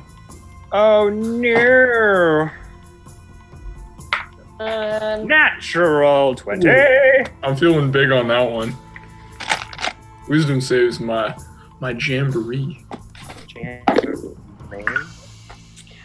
Also, would Les and Oh yeah. get a little extra something? So Les and Leaf, you would get the extra bonus from Hope as well. Is that a 2 or a 4? It's only a +2, I'm afraid. That's okay. That is enough for me. Okay, we'll go top left. So Allura, what was your total? 18. 18. Les? At 20 plus 2, 22. Leaf. 30. All right, Alethe. 21. 21. Hope. 21. Okay. Good to So know. disappointed. No, totally fine. So all of you hear this faint buzzing sound, and you just kind of like are like, oh, is there like mosquitoes or something in here? And you just kind of swat it away from your ears a little bit. But as far as you can tell, nothing really affecting you. You're like, oh, okay, that's weird. You all move your regular movement speed, so I'm going to control you guys now. Right. That's always concerning. Yep. Now I'm going to move you. Are we hitting a I need predetermined all of you cutscene? to make, as the buzzing gets a little bit louder, I need all of you to make another wisdom saving throw. Oh, I just boy. want to Oh, there. reiterate that we are stealthing and we still have Pass Without Trace on as we are sneaking around here. Yep. I know that you know that. Wait, we have password on a trace on? Yeah. Yeah. Oh, I put my it on. stealth from earlier would have been like a 37 then. Yeah. It was something that you all rolled stealth, and then, well, and this is the thing, is technically you should be re-rolling stealth. But yeah, so I'll get you all to re-roll stealth with Pass Without Trace for me now, please. Okay. And I'll open up this huge fucking chamber. Okay. Huge I fucking rolled real finger. bad on my wisdom save, you guys. Me too.